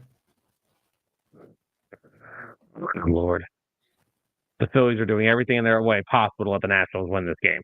Anything you can name. But the other thing I want to say about this draft is I think a lot of problems that the NFL has now is people don't know the difference between a good athlete and a good football player. Like, remember John Ross? He was blazing speed. He's fast as a cheetah. Well, he sucks at football, so there's the problem. That's why Usain Bolt doesn't play football. Yeah. Like Jahad Campbell, good athlete, good football player. Andrew Makuba, his athletic scores weren't good, but he's a good football player. Like, I don't want good athletes. I want good football players. I want guys that help me win football games. I don't care about athletic scores, okay? Yeah, you don't have to be the fastest. It's like, you're the fastest out of the combine. Well, that's the kiss of death right there. Way to go. Well, it's like they're saying, Makuba, his frame is too small. He's like 5'11", 186. Well, CJ Gardner-Johnson was 5'10", 184. Same frame. And Makuba had 5 interceptions in Texas last year. One of the best defenses in the country. I'll take that on my football team. That's why I said about Nick Emenwari, the safety from South Carolina. Heck of an athlete. I didn't like his tape. I think he's a solid football player, but I wouldn't say he's better than guys like Makuba or Stark or any of those guys. Yeah, and to my surprise, I found my new dude who I was hoping would end up in San Francisco, but he ended up in New York. Mr. Scatabo is sitting as a New York Giant. I was really hoping that between him and Henderson, somebody would find their way to San Francisco, and they didn't. I'm kind of salty about it a little bit, but I'm looking forward to him playing and watching him on Sundays, even though he'll be playing with the Giants. It's like, let New York screw it up again and trade him off like they did Saquon. Please. Do it again. Because I think he's going to thrive. I really do. He will. I really do. Especially if he's got that determination factor like he had in the playoffs. I sign me up. Sign me up. But like I said, I was kind of bummed that San Fran didn't snag him. Shoot, That's Pittsburgh should have snagged him. Pittsburgh should have grabbed him. oh yeah, Russell and Wilson, everyone said, but Russell go ahead. Wilson right now, for as long as he'll be playing, he likes the quick little dump off to guys like him. You know? Yeah. And holy cow, the Giants jump back into the fray and take Jackson Dart. Holy Toledo. Without, hold on, add to that, without giving up a future first round pick. Right. Which But somehow was mind-blowing.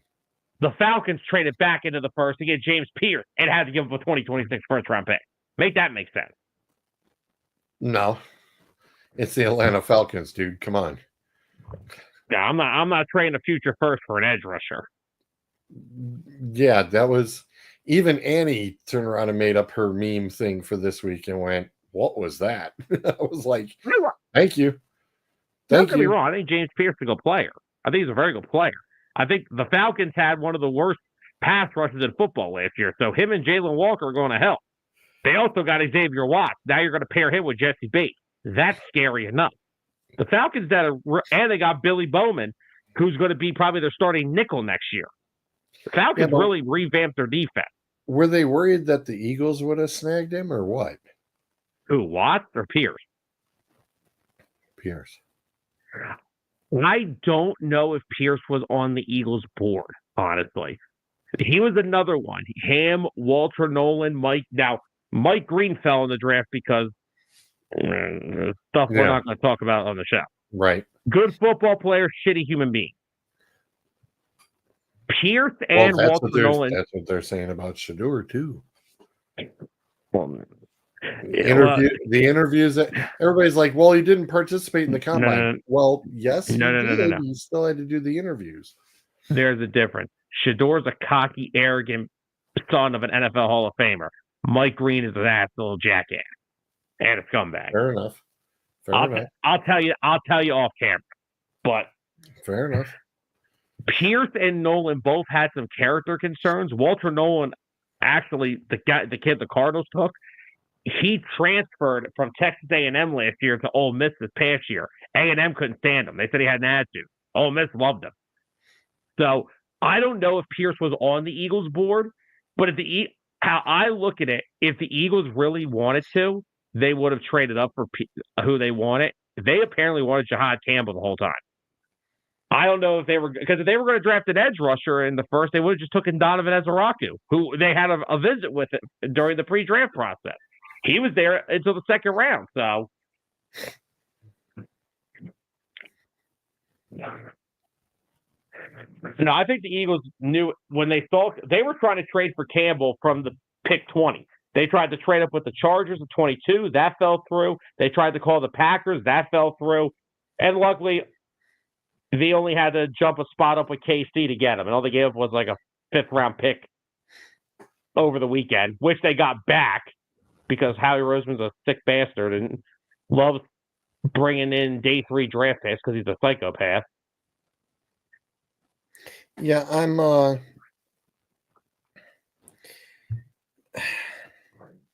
don't know.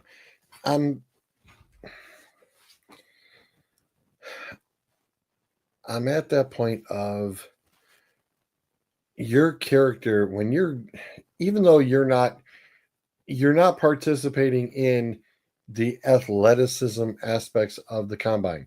You still have to go through the testings, you still have to go through interviews, and you're getting interviewed no matter what by all 32 teams. They're all asking for you. And guess what? The whole trick of it is they're interviewing you not to just, it may not, Washington and hypothetical. You've got Washington and Philly and Dallas and Cleveland and Baltimore all interviewing you, but say it's more of the Chargers are interested, will also interview you, but will go back and question, and they will share how did he interview. They're sharing scores, and they're saying, hey, this is where he sat at. We really like this about him. This is where he needed. How does he bring it? How does he present himself?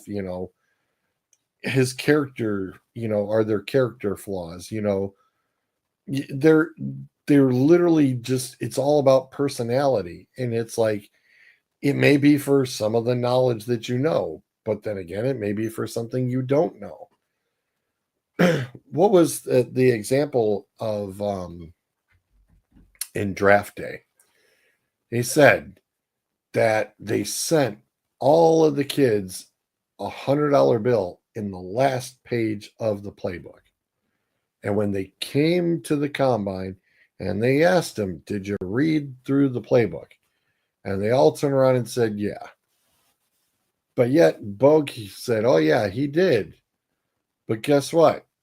He didn't, because they mentioned about the $100 bill. And he's like, oh yeah. That was a good one. That was a good joke. Yeah. And he's like, the dude turned around and lived out the lie and made it worse. And it's like, he shared that kind of crap gets shared amongst the teams. Because in back rooms, as they're at the combine, and all of these GMs and all of these different coaches, they're all sitting around in the same cafeteria area, away from all of the guys who came to the combine, because they're in their own little section. These guys are all sitting there, and they're all talking to each other, and they are all listening to different conversations, and they're all talking about same people. Then they start talking about different people. And guess what? They are either bashing your butt 150%, or they're praising you 150%. Or maybe you are the 100% in the middle going, yeah, he's okay.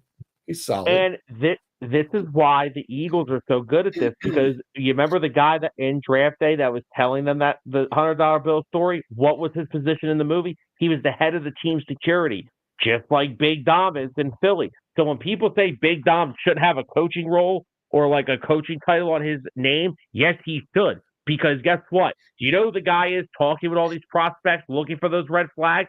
It's him. And if he believes that they can get past it, he'll let Howie Roseman know. And if they believe they can't, he will also let Howie Roseman know. That is exactly what his job is. Like, these guys have a pivotal role on the team.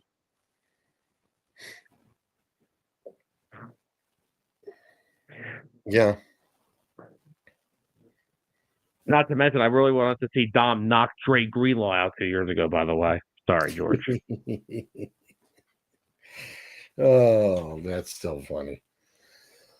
We'll let him go. But like I said, that's the whole big to-do about this. And did the Shield do it right? Sure they did.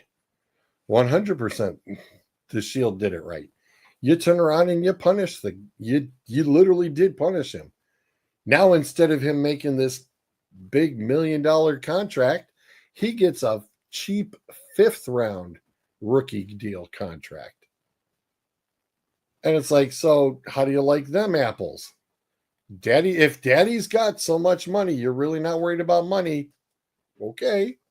Well, then you ought to be fine being picked 5th, 6th, undrafted free agent money. Just like technically the younger brother now is going to hit. What, the league minimum results $550, right? Still? Is it still $550? Sure. We'll go with that. I was going to say, I know we looked it up on the Texans when we did the Texans year out of bounds. I think it was around $550. I think that's what it was in. Since we're all here now, though, I just want to say thanks a lot for last week. You made me the new guy carry George a whole episode. Like, really? I had to do all that work last week.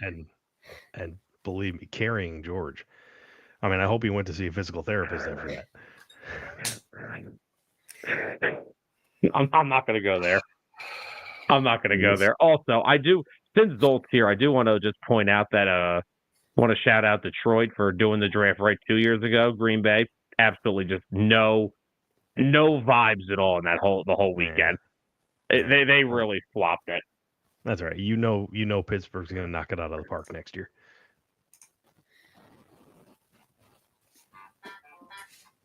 Rookie minimum salary for this previous season was $795. So just shy of 800. But hang on. I mean, let's stop pretending we know what's going to happen here, because I mean, Sanders could be the next starting quarterback for the Toronto Argonauts. Oh, That's not the first time I heard that joke about the CFL thing. I really haven't. I haven't. I've heard UFL jokes too. No, they literally, they drafted his rights to negotiate for him. Mm-hmm. The Argonauts did. So yeah. Wait, that wasn't a joke? That's not a joke. No. They actually have the rights. My God. No, that's legit. Yeah. Oh my God. Where's he gonna make more money? Canada. He can make the Canada millions. There's a tariff joke there, but I'm not going to make it. Yeah. Oh, please don't. We're leaving it alone. Yep, we're leaving it alone. we don't want to cross that line. No, sir. We do not want to mess with that line. No. Just like how George doesn't want to pass the line back in the 1947, but we'll get to that another day. Yeah. It was bound to happen at least once, George. It's the inevitable now. You got to face it. Zolt, you missed our latest and greatest newest logo, by the way. That has come through. Where did it go? Hang on. Kevin's what's up, Zolt? Kevin, look at this my way. George can verify this. What is the draft? It's the start of the football season. Yep. And what happened the day of the draft, George? The very first day? While I was at work, nonetheless. I re-upped the fantasy league. That's right. That is true. Sam has come up with a new catchphrase, and it is called Hillbilly Hell. Hillbilly Hell. And Kevin wasted no time in creating a shirt. Nice. I like it. I forget where what the conversation point was when I brought that up already, but okay. I also wanted to bring up a point. While I'm actually glad Zolt's here, I wanted to bring back up my point of all these teams getting ridiculed for quote unquote reaches in the draft now, because I don't believe in a reach. Like we got ridiculed for Andrew Makuba. They said we reached. People said the Lions reached on Tyleek Williams. I don't believe they did. They needed someone in the middle to help against the run, so they probably got the best guy available for that. Frankly, they also said that we reached on the wide receiver, Tesla. Whatever. Maybe we did, maybe we didn't. As far as Williams goes, I'm sorry, but Williams himself said that Buffalo had told him he was their guy. That's two picks later. So no, they did not reach. They got their guy. Well, but the major reach that we saw was the Browns trading 2 picks to move up to take Shedeur Sanders in the 5th round. I think the other quarterback was a bit of a reach. There's a quarterback in New Orleans who was probably as old as me. I am not going to disagree with you, because even I'm sitting there and I wanted to pull a major league and go, who the frick is this guy? I mean, he's the guy who took over for Bo Nix. But but he wasn't a household name. No, he was a 5th, 6th round projection. And y'all took him in what, the 3rd? 4? No, 3rd. Yeah. We took him at 94. I don't. That's a reach. But And like I already told Sam, it's okay because we already know Deshaun Watson's out the door. Kenny Pickett, now that we got two quarterbacks, well, guess what? That useless thing's gone. And it's going to be Joe Flacco and the two rookies. And Sam went, what? I'm like, yes, this is typical Cleveland Browns stupidity football. It's a vet and two rooks. no. Typical Cleveland Brown stupidity football is going to be you starting at least 4 of those guys.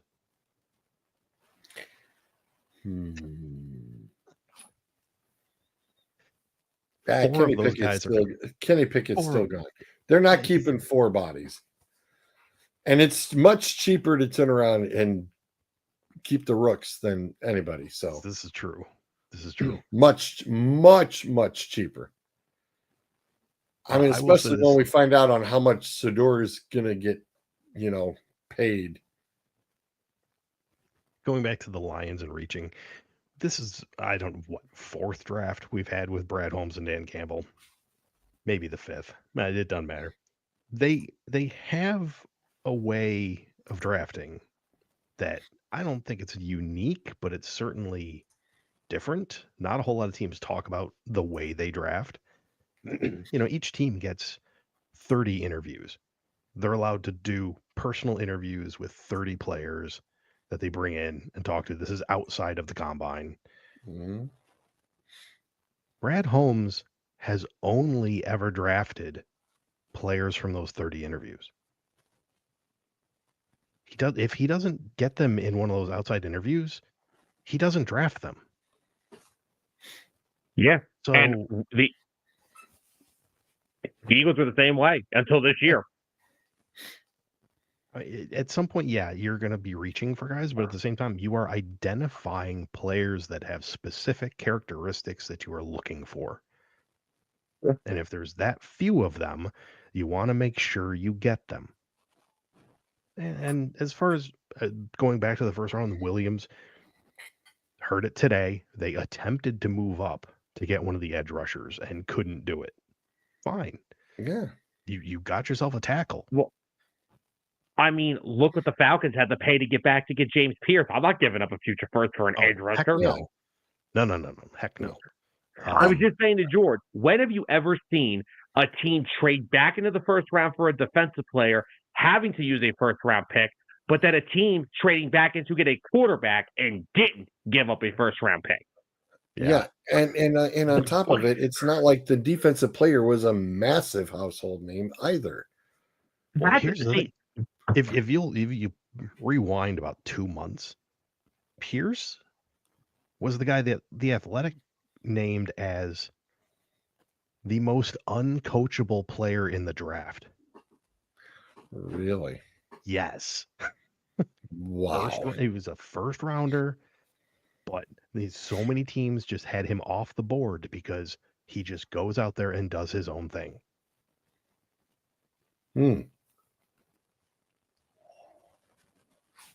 Kevin says the Lions tried to trade up 30 times. Does not surprise me in the slightest.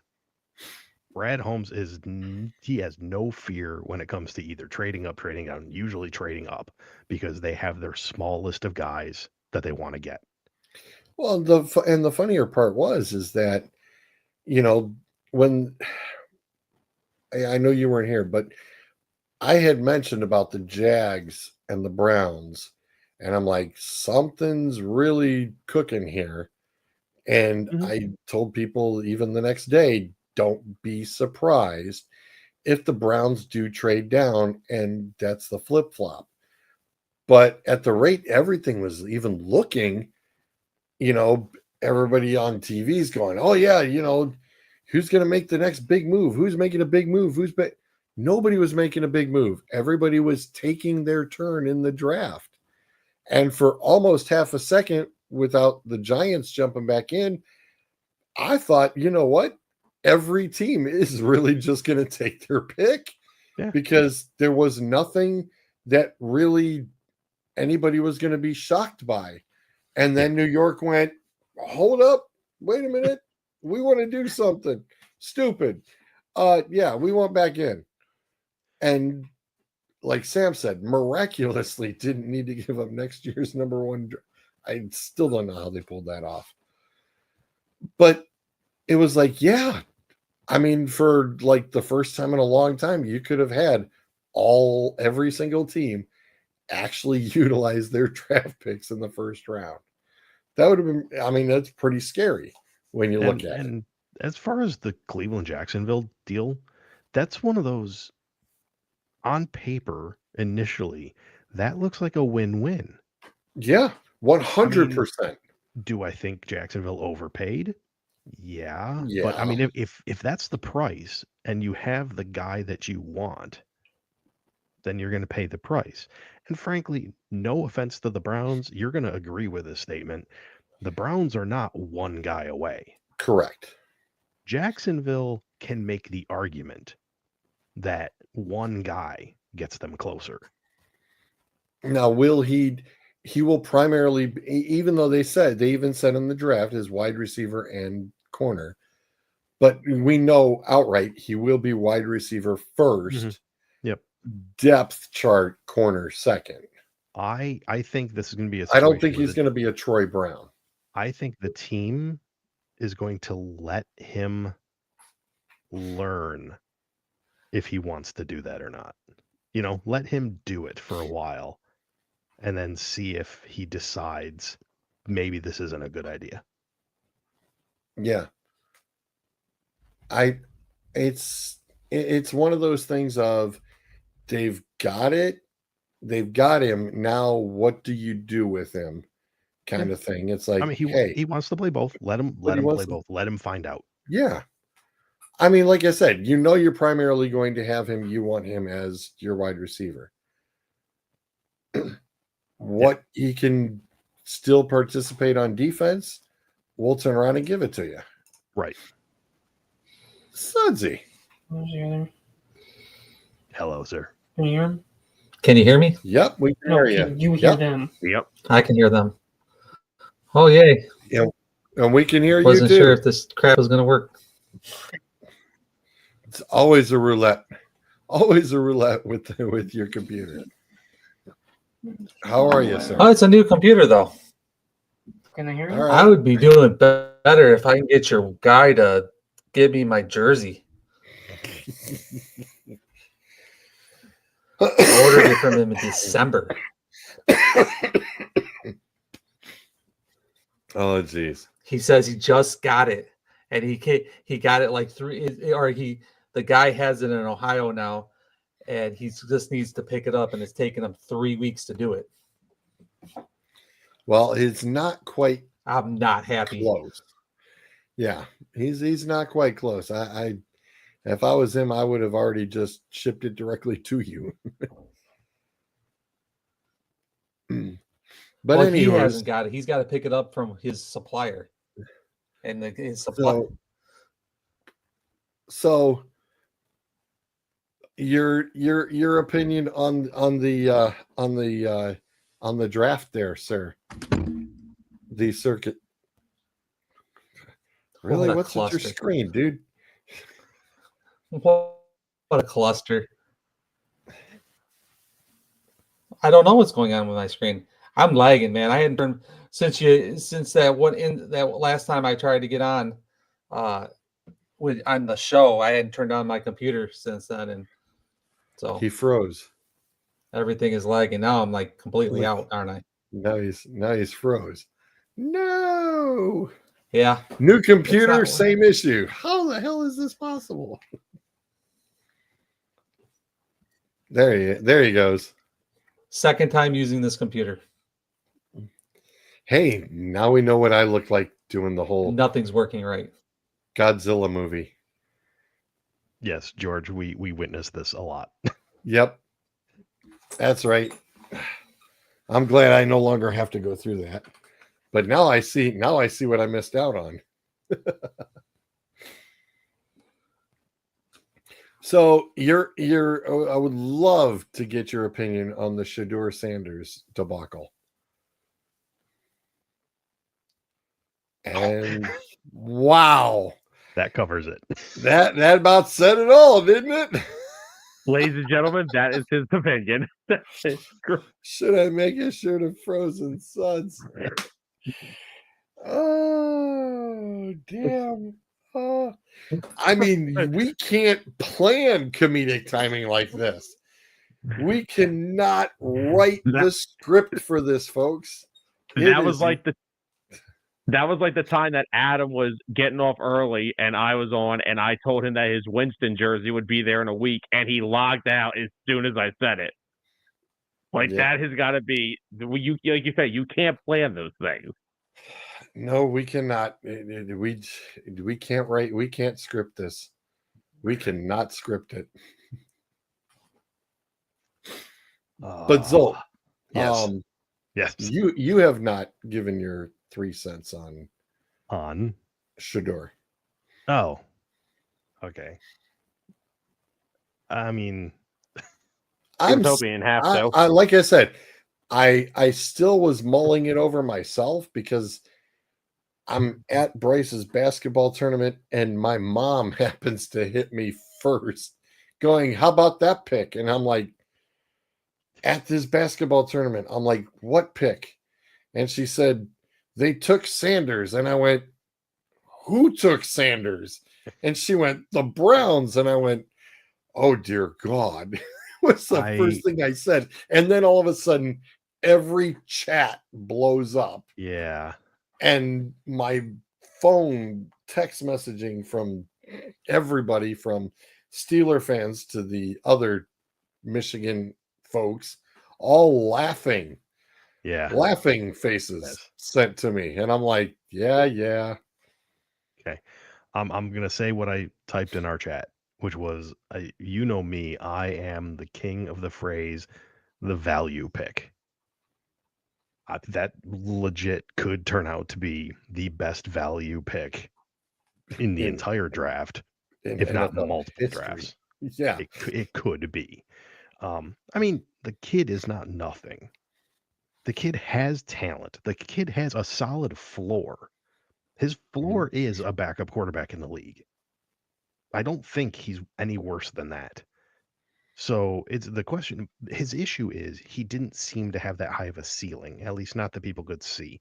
Is he going to be a starter in the league? I don't know. Maybe, but at the same time, he's not. He doesn't have the physical assets. He doesn't have the arm strength. He doesn't have the leg strength. He can do just about anything. He's just not fantastic at anything. And then you always get the issue of, Colorado, the scheme was run for him. We all know what that was. Right. So what happens when you get to a scheme that isn't necessarily as user friendly? Right. Can you adapt? But as far as the value, I mean, I just question why that. What are you doing taking 2 quarterbacks 2 rounds apart? Unless one of them was not your GM making the call.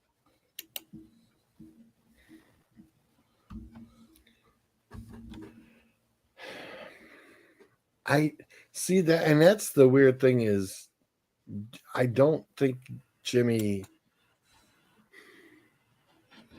I think he saw what. I think he saw what previous ownership did with the screw up with Johnny Manziel, and I think he's like, "Oh no! We do not want a repeat performance of that at all," and I think he knew that. So I'm still curious as to whose call was it? Yeah. To say, hey, just let's go get him. The optics of the war room. We all saw. Well, and they were saying that was like well after they had already talked to him. Yeah. It was like a good 15 minutes. And they're like, but still, yeah. You were like, okay. And frankly, if that was your plan to begin with, I don't see the 3rd round pick happening because there were other pieces you could have used there. So, like another wide receiver, for example. Yeah, You right. You Right. need another wide receiver, morons. And not to completely switch topics, even though I'm about to, since you brought up Johnny Manziel, I Mhm. just want to take 30 seconds to do my rant on the stupidity. Stupidity is not the right word. The absolute ridiculousness of Mel Kiper. Oh, by all means, I will let you have the floor. M- Oop, m- oop, That's, wrong, wrong. wrong floor. sir, I'm much younger than that. Okay, well, now there's nobody here. Okay, that's better. Okay, let's talk for a second about Mel Kiper and his every war room, every NFL team, every quarterback room is wrong and they're stupid and they don't know what the hell they're doing. Mr. Kiper, let's take for a second and let's run down a list of things that you may or may not have said in the past, such as Johnny Manziel is the true blue number one draft pick, all star in this league. How about Jimmy Clausen going to be multi Pro Bowler? How about when you said Lamar Jackson should switch to wide receiver? How about the draft year of Mr. Patrick Mahomes when you had him fifth on your quarterback list?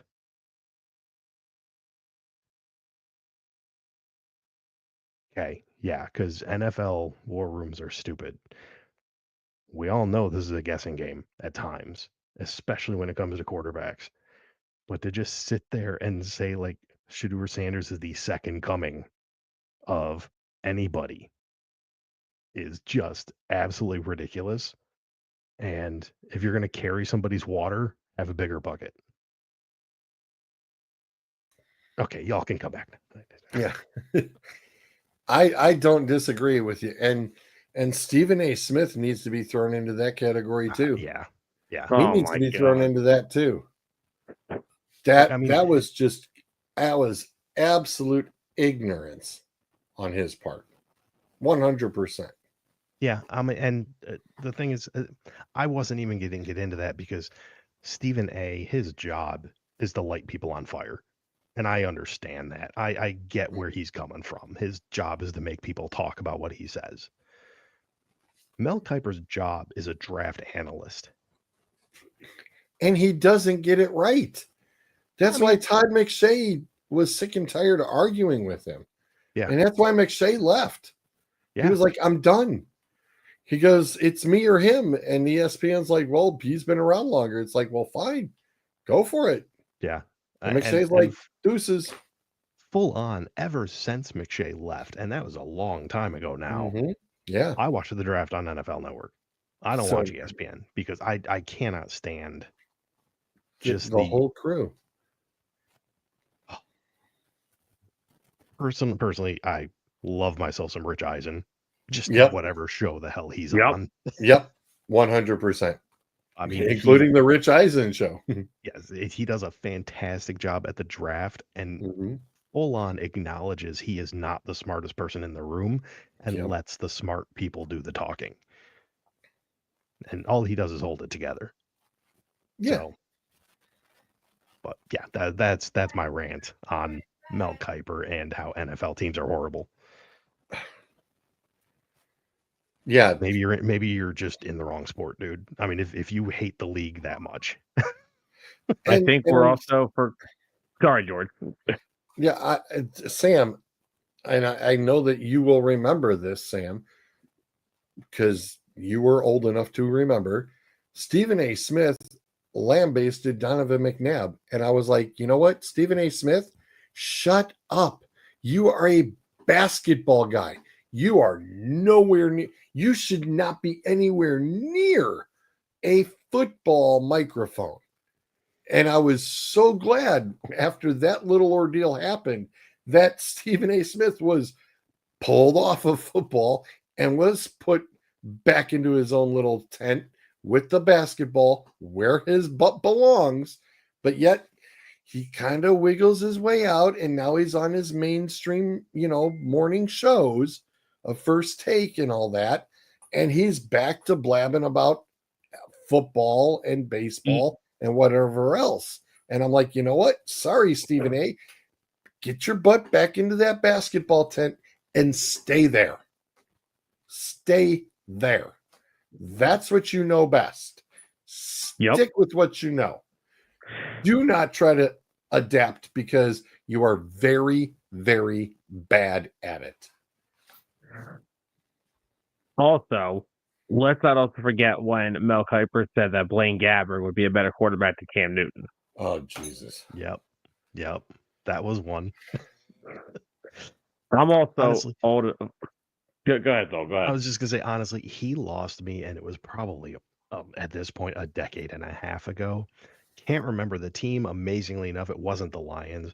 Can't remember the quarterback, but his entire argument was it doesn't matter if the quarterback is bad. If you have the number 1 overall pick, you have to take a quarterback. Oh, Jamarcus Russell. That was Jamarcus Russell. Yeah, maybe it was, but it was Jamarcus Russell. That's with the Raiders. That is the most ridiculous argument I've ever heard. Yeah. Yep. Take somebody that you know is not going to do the job because of the slot that you're picking in. What? It's ridiculous. I mean, all three of us, we've all handled fantasy football. Yeah. When we're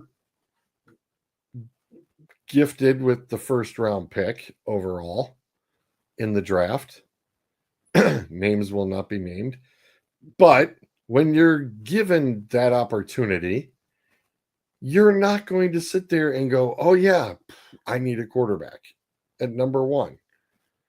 It's who you want, who you believe you need for your team that will be your anchor in that first overall pick.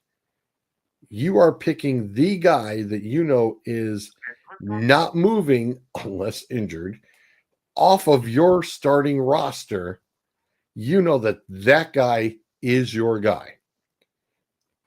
And that gives fantasy football gives the fans that aspect of, hey, this is your draft day. Well, this is the NFL's draft. They are taking a guy who they believe will be a good foundation or anchor guy for their team.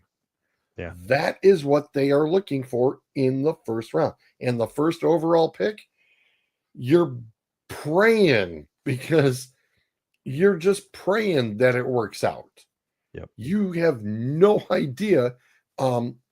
I kicked off the show by saying, Zolt, the draft grade crap is out the window. You can't grade. You cannot grade a draft at least until 3 to 5 years down the road, is what I said.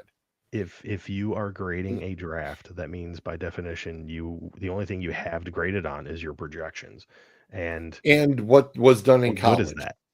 And I said, and what was done in college, because you're basing it off of what they did in college. Kellen Moore was phenomenal in college. How'd that translate into the pros? Well, I mean, here's the thing. I mean, every pundit or every analyst is going to grade a draft based off of how they had the draft lining up to go. So any team that deviates from that and goes their own way using their own charts, rankings, whatever, is automatically going to get a lesser grade because you're going your own way. Right. It's what they wanted. It's not what you want them to take. I mean, that's just like us. We're sitting there, and we may try to talk somebody into taking another running back when they don't really want one.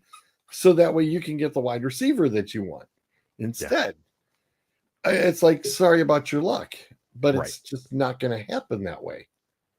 So it's, that's why I said, if you're going to truly grade a draft, because I apologize for the folks that were earlier on, we started right around just before 8. 3 to 5 years back is the best way to draft it, because even within 3 to 5 years, some of those guys are not playing in the league anymore. They're not there anymore. if they're not there, how's that look for your draft grade? Not so good. Right. But we know, if we had to do the grades, you're almost taking out rounds 5 through 7. Almost, depending if the guy's still on the squad. Because it's your first 3 to 4 rounds that's where your meat and potatoes. That's who you need. 5, 6, 7, and especially if you've got like 3 6th rounds and 3 7th rounders, you're just drafting guys just to draft guys.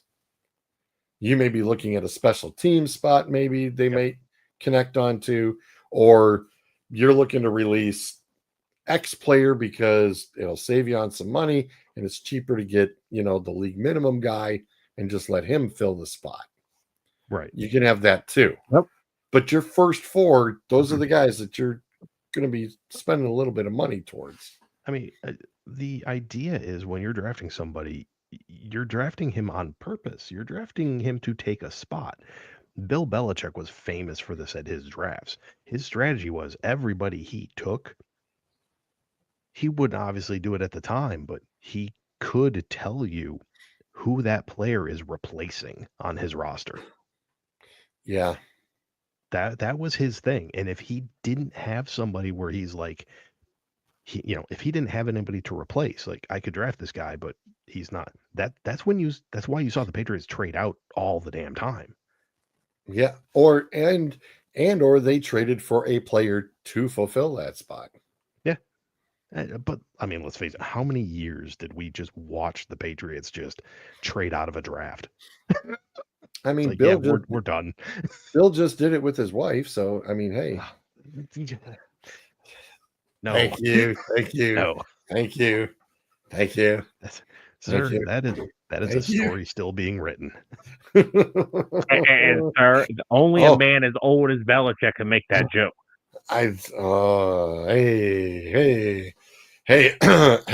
Hey, we cannot talk about that. That's what she said. We I don't can't want to know talk what about you said, that. okay? We can't talk about that. We're not talking about that. We're on to Cincinnati. We're on to something else. Speaking of things we can't talk about, I've got to fill in the blank. Okay. I have a somewhat fascinating fill in the blank when you think about it. Okay. All right. So let me make sure I got this all set up here. This may take a half second of explaining. First off, where the hell is my damn window? I think that's it. Oh, wow. Yeah, let's make that smaller. Nope. Hold, please. Oops. Technical difficulties. Yeah, that's okay. I was off a week. See, I will blame George. We'll just blame George. I usually do. If only the technology was up to where we need it. Also, while we're waiting there, Zol, here's a good question. If George was a draft pick, what round would he go? Under what category? Well, if it's a baseball draft, you're like the 500th round pick. So. Oh, God. Yeah. I don't know, but he would look really, really good in that card with the leather helmet on.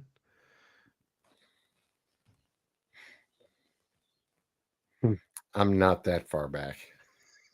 The only issue was, they didn't have the forward pass then.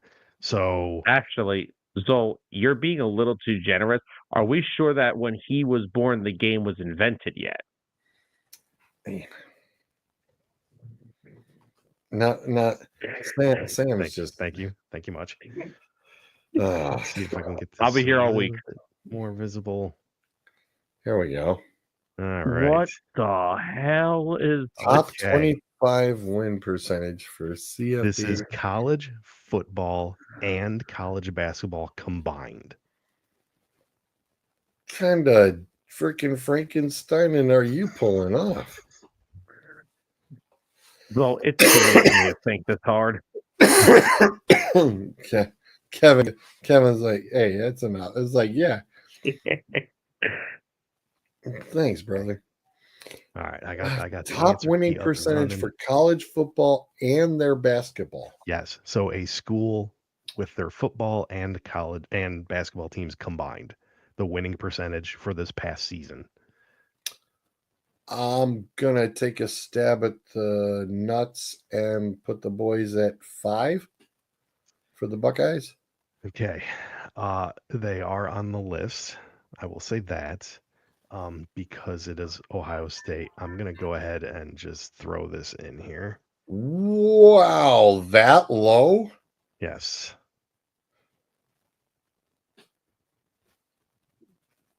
Now, Wow. I will have to throw this out there because when you think about it, when you just this is winning percentage, so you're talking about games played. Oh Obviously, yeah, the basketball plays basketball. more. Yeah, that basketball's gonna kill it. Ugh. It's not that much more, especially if you had a playoff football team. But it Yeah, does but shade towards yeah, basketball more than it does football. yeah, no kidding. I'll take a stab. Is is Oregon on this list? Oregon is in fact on the list. Well, I know Michigan's on the list. Yep. Wow, only at 70. Huh, that basketball Oh, thing is really wow. I didn't know that the basketball was really going to take a beating onto some of these. Good Lord. is Penn State on here? I do not see Penn State on this list. Right. They had their basketball team had a good start to the year, but it really went south towards the middle. So that cost them. Thanks a lot, guys. Kevin says, "Where's Oklahoma?" Oklahoma. I do not see Oklahoma. This takes me a minute because they don't have names; they just have logos. So I'm looking for the big old O. But no Oklahoma. Wow. Texas. Sorry, Texas. Yeah.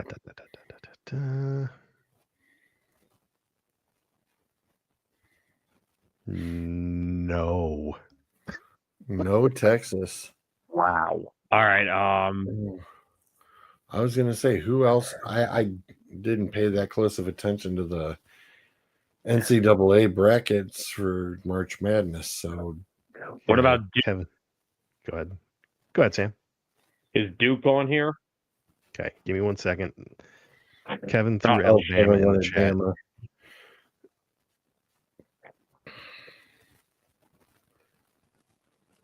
What? They were in the championship game of basketball. Right, but the football team. Football team wasn't horrible. I'm going to go look at the football team's record this year. Hold on a second.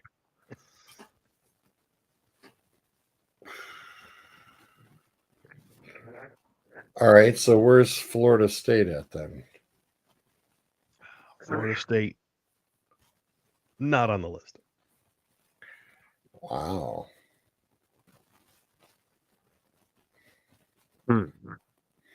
Well, then, I was going to say Florida has got to be there because we're going off of basketball more than football. Yes. So, yes, indeed.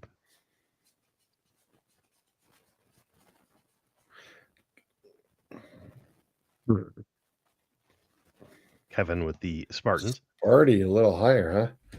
Yeah. Kansas State. K-State.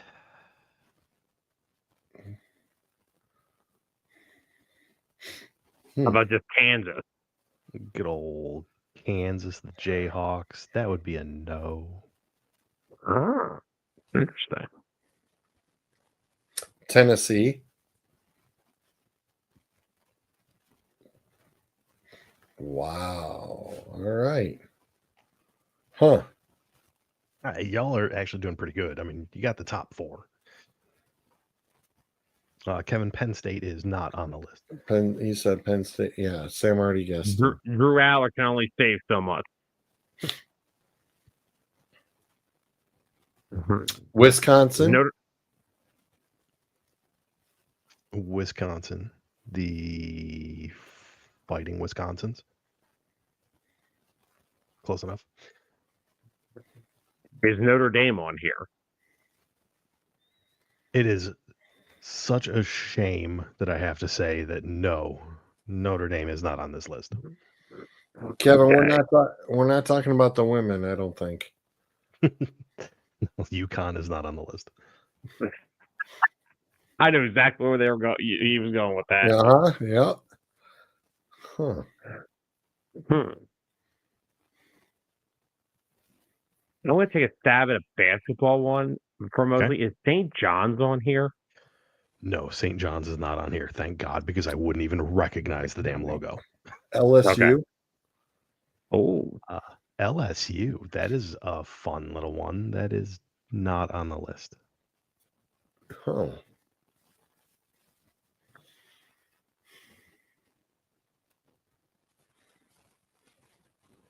what about SMU? Are they on here? Ooh, that's now that is a good one. I'm going to take another small stab. Arizona State. Arizona State, the old Sun Devils? Yes, sir. No. Army. You Scattaboo. Army. Army's a no. Does Army Okay. have a basketball team? That's a good one. Yeah. Yeah, the military schools have it. Navy. Kevin says Appalachian State is not on there. Wait. Yes. South Carolina. South Carolina, ye old Gamecocks are not on the list. Okay, head north. North Carolina. No. Yeah, Kevin asked that one already. Oh, well, then what the hell am I doing here? UCLA. UCLA. UCLA is not on the list, although I'm sure they will be on here next year with their new quarterback. Yeah, no. Yeah, okay. Yeah, not. I wouldn't bet all the NIL money in the world on that. Is USC on here? I was going to go there next. No Trojans on this list. Lincoln Riley's useless. Wow.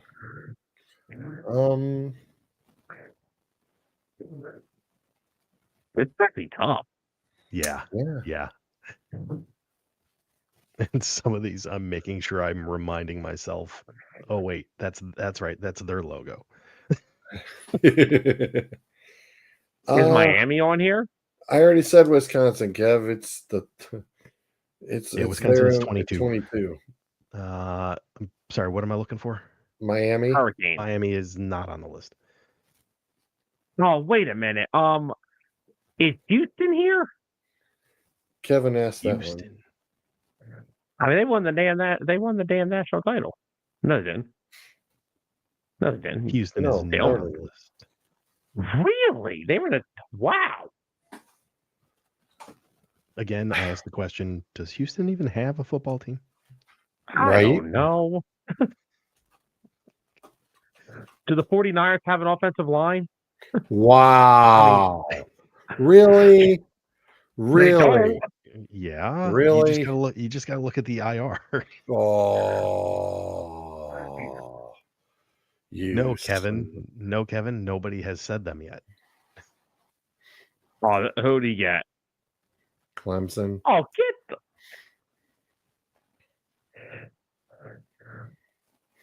Wow, he really massaged that answer out of us.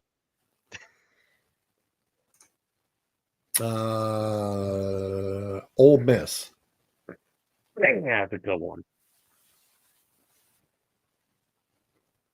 Okay. Oh, what's the other one? Vanderbilt.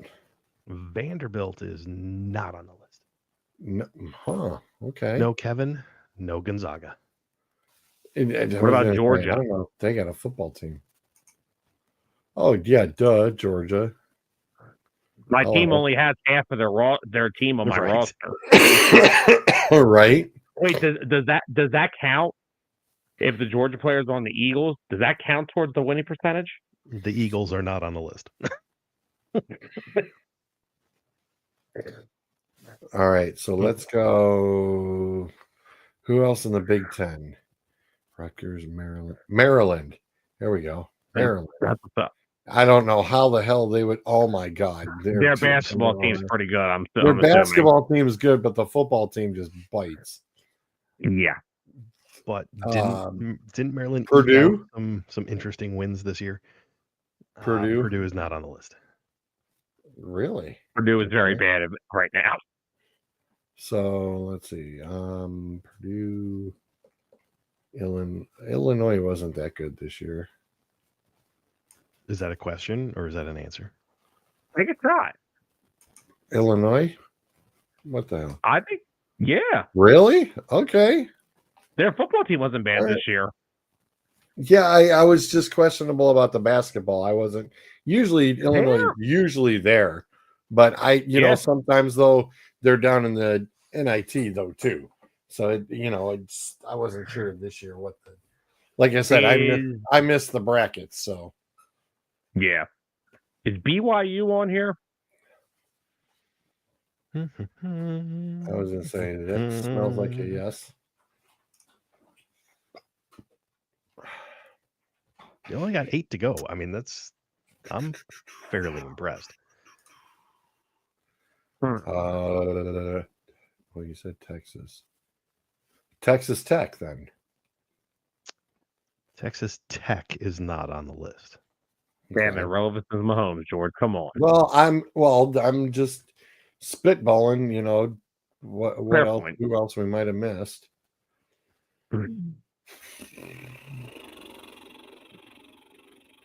I'll give this hint just for shits and giggles. S&G. Yeah, there are 2 more Texas teams that you haven't gotten. Really? Who the hell? The Longhorns aren't on here. I guess that. It ain't Texas Tech. It ain't Houston. Nope. How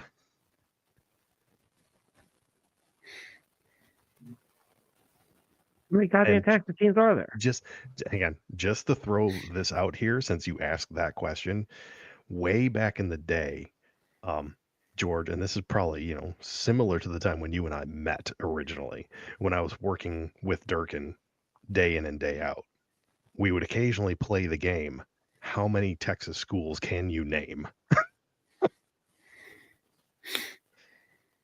It was a lot. Oh, God.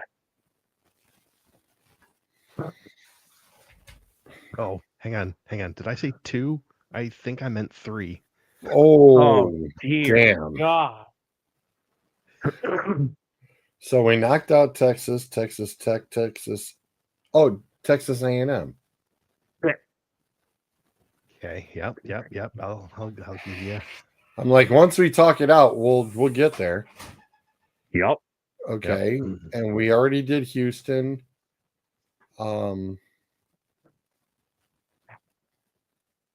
Yes. There's still 2 more. San Antonio. No San Antonio.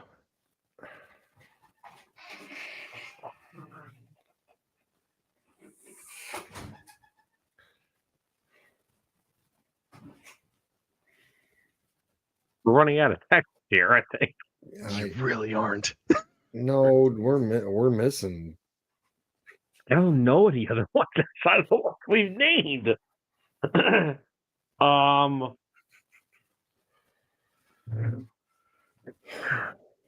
Houston, Austin. Who's based around Austin?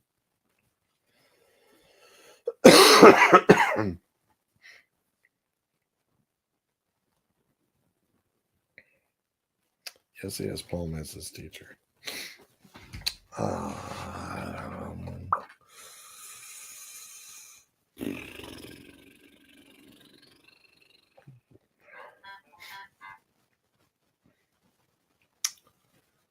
Austin, San Antonio, Dallas.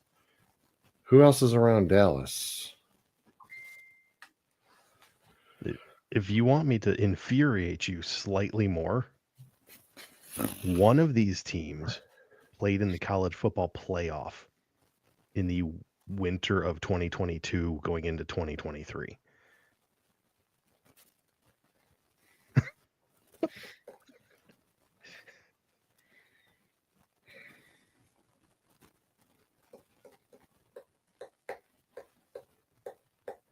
Sam's cheating. He's like, I'm out. No, I'm not. Watch this. No. Well, so we got 1, 2, 3, 4, 5, 6, 7. Not doing too bad. No, No, we're not. We're not doing too bad. And if you're not, 2 of the other one are Texas ones, that means the other 5. in fact, the one played in the Fiesta Bowl in 2022, and then on January 9th, 2023, played in the national championship game. Not TCU, is it? Oh, Ding, ding, ding, ding, ding, ding, ding, there ding. you go. How about Washington? Sorry, you said Washington? No, there is no Washington on this list. Thank you, Zoe, for making me relive the Jalen Rager pick of 2020. Look, man, I had to relive the Michigan TCU game with that. Great point. All right, so how many Texas ones are left, Zoe? This is freaking ridiculous. There's one Texas school left. All right, help us out here. I need something for this. Okay, hang on. I need to look this up then. Oh, you know who we're missing? The obvious, Kentucky. Kentucky is not on the list. Kentucky is not on the list. Wow.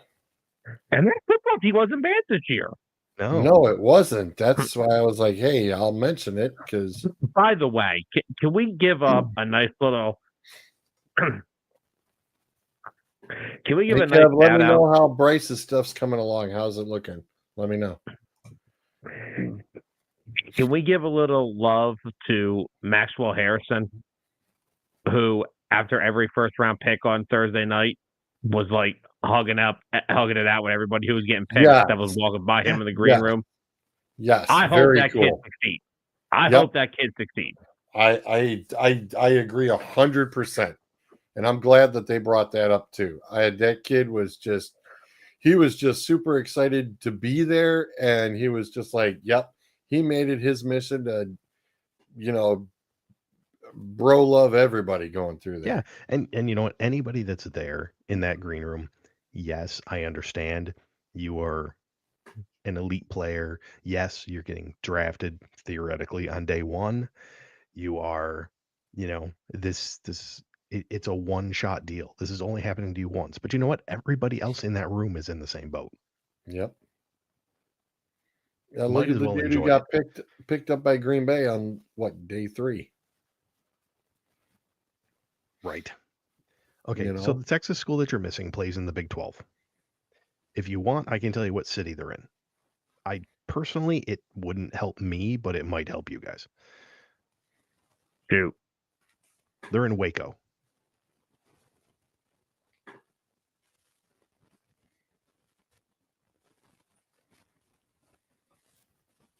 It's definitely a basketball school.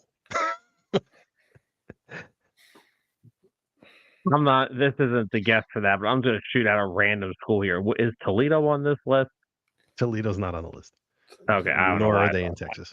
No, I know. That's why I said it wasn't for the Texas one. It was just a team that crossed mine. Oh, wait. Is Iowa here? Oh, Iowa. Yeah, I was headed that direction after Iowa is not on the Illinois, list. But is Iowa State. Iowa State, on the other hand. I knew it. I knew it was that. That's who we were thinking of. I must say, I'm very impressed with my my performance here tonight. I'm glad somebody is. That's good. That's good. All right, I'm going to take a stab. Is Nebraska on here? No, Nebraska is not on the list, nor should Nebraska ever be on any list that includes winning percentage. Hey, we just drafted a kid from Nebraska, okay? Leave me alone. Hey, they have great players. They just can't play. as a team. That's the problem. Texas, Fair point. Georgia. Is Arkansas Oh, on this list? I was going to say Auburn. Arkansas Oh. is not on the list. Auburn. Auburn, on Auburn the is? other hand, Yeah. Nice, There George. we go. There we go. I'm sitting there. I'm like, Georgia. Yeah, I've been trying to go Georgia. And trying to think of the rivalries at this point to try to help me think of maybe I'm missing somebody. okay. So I'll tell you this. Number 6 plays in the ACC.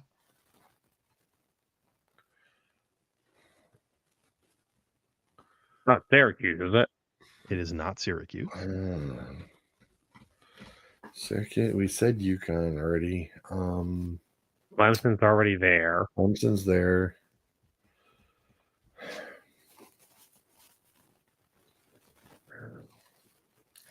We don't have any of the Ivy schools, right? You do not have any. Okay, good. And there's none on the list. Good. Good.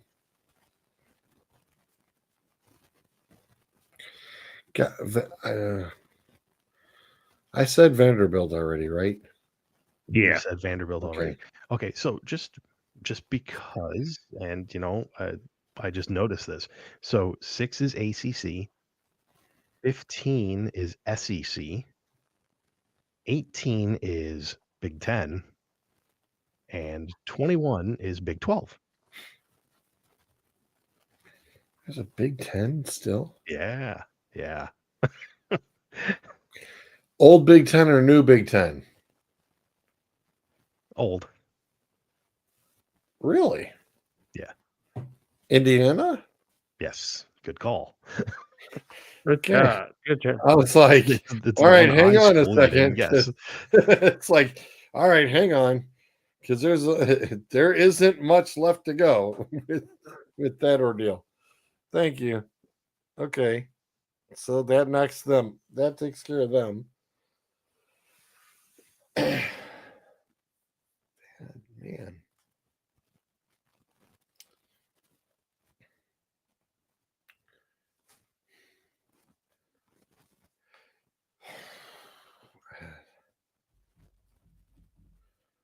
SEC. Is UCF on here? No, they are not.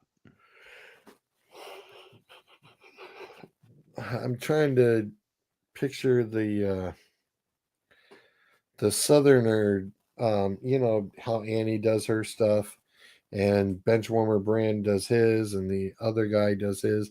There's a Southern dude, big full beard, chunky guy. He does all the college ones. I see. He's pretty funny with the college one. So I'm trying to picture, and that dude doesn't do like the logo things. My man's got every damn T-shirt of all of those schools.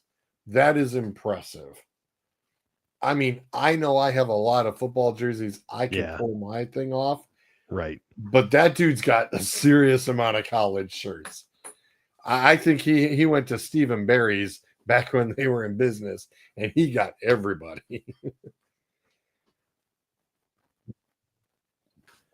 So, all right. So number 15 is currently in the SEC. They've been in the SEC since 2012. Prior to that, they were in the Big 12.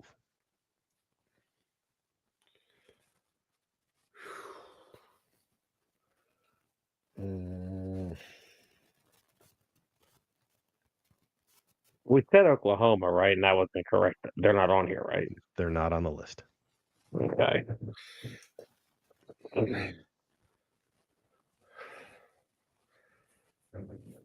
In the SEC since 2012.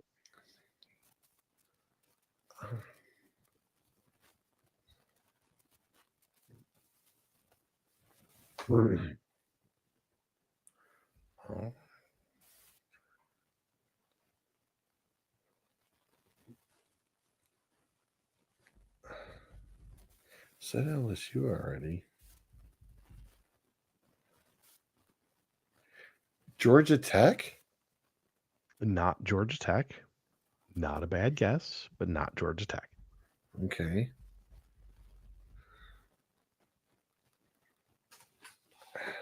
I mean, it wouldn't have been a bad one. I mean, the football team's decent. Oh, Missouri. Well done. Sitting there going, all right, wait a minute. We're missing Missouri. Okay. Do we want to work on 6, the ACC school, or do we want to work on 21, the Big 12 school? Is Cal on here? Cal is not on here. Damn. All right, so wait, what 6 So- is ACC, right? ACC. Yep. All right, let's work on this ACC one. and an SEC. Okay. We got an ACC and an SEC. No, you got the SEC. Or No, you got Missouri the was the George. SEC. So You've got we're- ACC and you've got Big 12.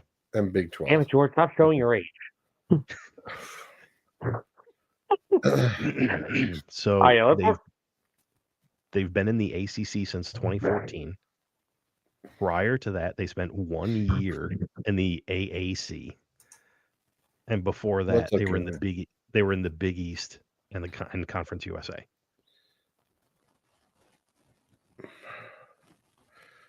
Clemson's already up there at number 5. Right. It's not Boise State, is it? It is not Boise State. No. I'm just taking stabs now. I'm really taking jabs.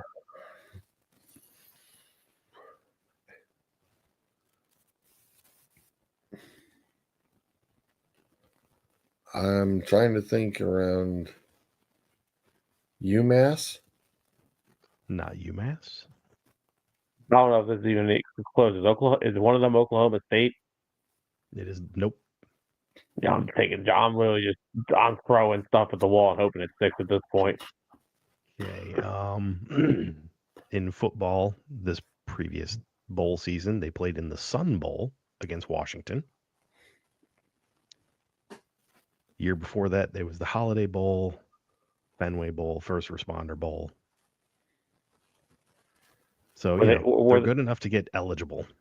Okay. My junior high team's good enough to be eligible.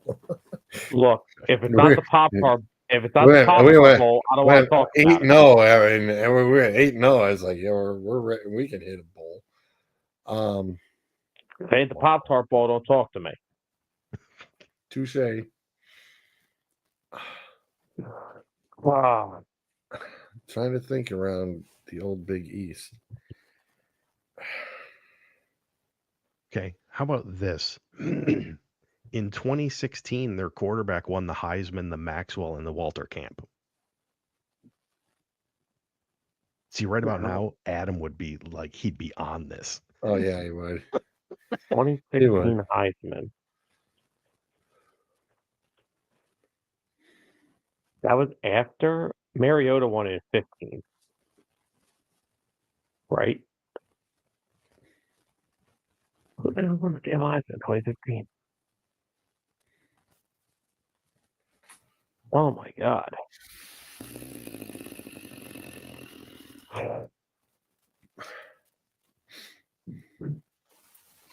And we're still hurting on that damn Texas. Don't worry about the Texas one. Don't worry. We'll just throw that out of your mind. We'll get to that one. Don't even worry about that one. So their quarterback won the Heisman in 2016. Yes. Did their quarterback play in the NFL? Yes. Okay.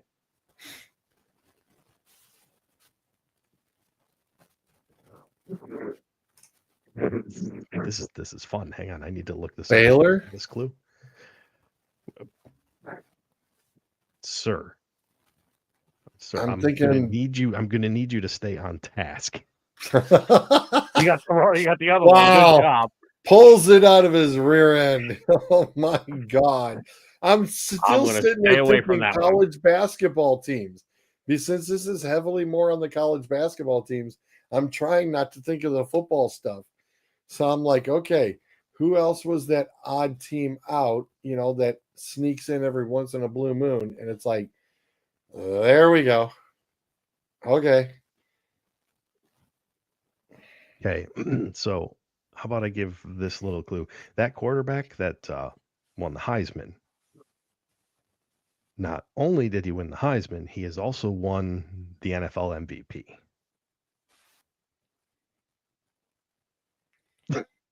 Lamar Jackson did. Correct. Now, where did Lamar Jackson go to school? Louisville. Louisville. Hey, figured it out through the football clue. I'll be damned. Son of a. Woo. Yeah, the Baylor was See, Baylor. yeah, I pulled it out of my that's a rough rear. one. That's a I rough pulled one. that one out of my butt because I was so focused. It was like, forget the football clues. It's like, all right, it's still heavily college basketball. Yeah. But I don't remember Baylor making football. That's like, I'm like, they made a There- bowl eligible game. I can't believe I got TCU.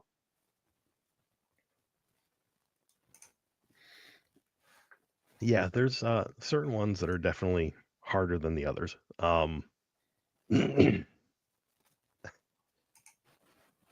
I honestly, I'm extremely impressed with the Baylor one. The fact that, yeah, Yeah, I pulled that out of my butt. Yes, yeah. I'll See, say Frank, it.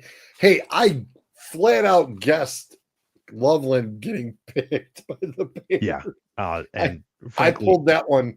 I was like, wow, that really did happen. I'll be damned. and Sam with SMU was just, Yeah. that was a stunner to me. That just popped out. I'm not gonna lie. I was trying to think of teams that were in the playoffs this past year. Yeah. I don't know. I came across that chart about 3 weeks ago, and I'm like, oh, this is just fascinating to me. That was good. Yeah, that one was a trickier one. Pretty much almost rounded that out without needing too many clues. Yeah. Not bad. We knocked out a good chunk of that list. That wasn't too shabby. I'm already now looking forward to the next one because it'll break my brain again. You know, Zolt makes me think at 10:46 at night, so that's already a problem in its own right. I just like to bring a little bit of interaction. That's all. Just They're fun. interact- Those are fun. You guys can do the chat. The chat can do. Not all of them are like that, as you all well know. I mean, Right. next week we'll probably get, most rushing attempts or something like that in the previous year.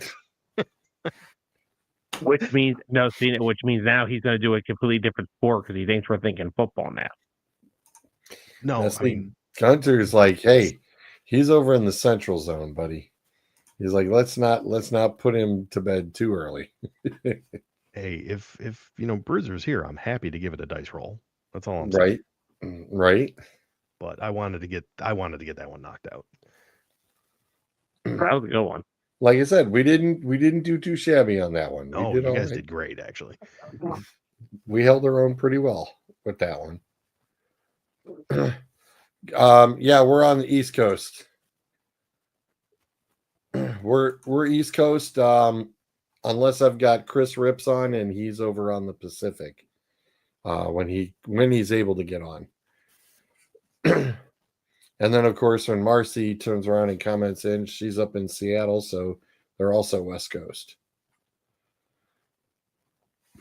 Well, if you're Eastern time, dude, it's 10:47, not 9:47. Yeah, we're on East Coast.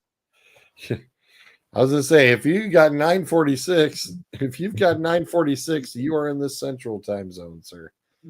Because on the East Coast, it's 10:47.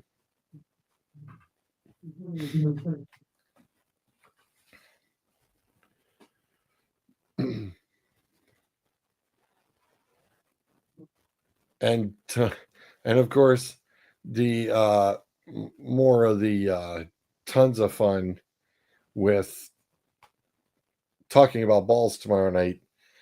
I'm sure Mr. Justin George has a plethora of commentary from the Cleveland side of things on his personal views of the Sanders, because he has clearly noted that there are not a lot of bullet points on his show presentation. It is Browns draft recap, Sanders, draft recap and surprises. So you know that over their period of time, it will be heavily dealt with tomorrow for sure. And I do know that they will be starting a little later due to some scheduling stuff.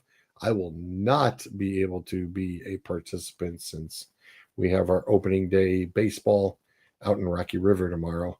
So Justin will be running the board himself. Him and Kyle. Kyle is out and about on the road still, so they are doing a quick show. I'm assuming somewhere right around 8-ish. So instead of their normal 7 o'clock time, they'll start around 8 o'clock tomorrow. Okay. Just because something you said jogged my memory real quick. Yeah. Since the draft, top 10 NFL rookie jersey sales. Go. I have the list in front of me. Okay. Fedor Sanders. Well, George Sanders is number 3. What? And he is the only he's the only non first rounder. First rounder. Yeah, I was gonna say. The only non-first rounder. So the Cleveland Browns number 2 is resurrected again. Yeah. Okay. What could possibly go wrong with a Browns quarterback wearing number 2? Everything's fine, George. Everything's fine. Yeah. Oh, yeah. All right. So wait, this Cam is top Ward. 10, you said? Cam Ward. Top 10. Cam Ward. Cam Ward is number 2. Travis Hunter. Travis number Hunter's 1. Got to be your number 1. Yeah. So you got the top 3. Hunter, Ward, Sanders. Jihad Dart? Campbell. No. Dart. Dart is number 6. Abdul Carter. Abdul Carter's number 7. So the draft pick that was picked second for the Giants is ahead of the one that was picked first. First. Wow, that's funny. Malachi Stark. No. Ravens fans, you make me sick. Hey, you said no to Jihad Campbell, right? Unbelievable.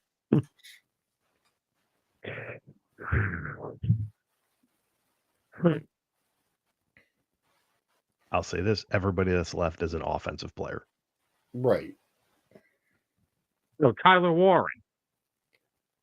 Tyler Warren is 9. If you said he wasn't on here, I was getting off. I was leaving. Hey, just to make the Pittsburgh fans happy, is Will Howard on that list?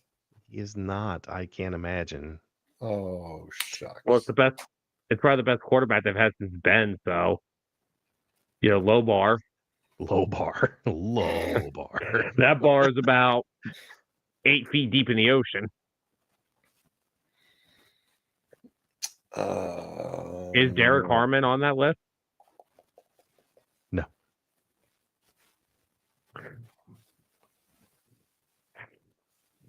Although after that story, he should be. Absolutely. Yeah. Did Colston Loveland make the cut? Number 10. Wow. Did he really? Right behind Tyler Warren. He better freaking Did be he behind really? Tyler Warren, Nice. damn it. Nice. I'm still not over it. Ashton Genty had to have been. No, why Number did I 4. not think of that? Number fucking 4. Jesse? I'm like, it's your guy. Come on, hello. That's Tyler's guy. My guy's Travion Henderson. Yeah, this is true. This is true. What about Ja'Day Barrett? Is he on there? Nope. Damn. Oh yeah, offensive. Duh. The Ohio State kid in Buka. Nope. No? No.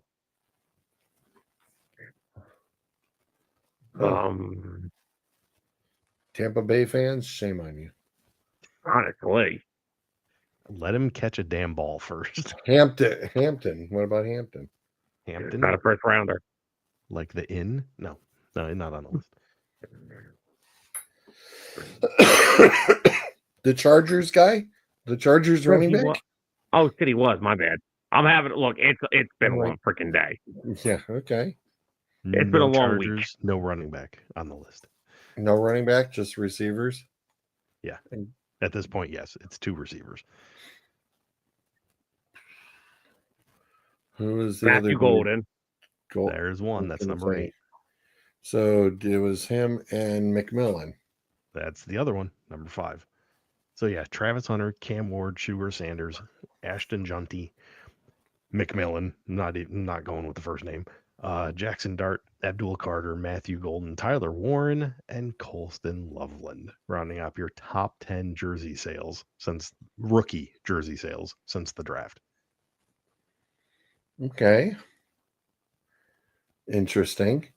So the Browns are selling jerseys for a guy who may not even make a cut. Sir, you got to look on the bright side. Kicking the nuts. You got to look on the bright side. Making that money. Practice Making squad. the money. Practice squad. Wow. Dude, that would be When he can't beat out Kenny Pickett. Oh God. I don't wish that on anybody unless your name is Adam.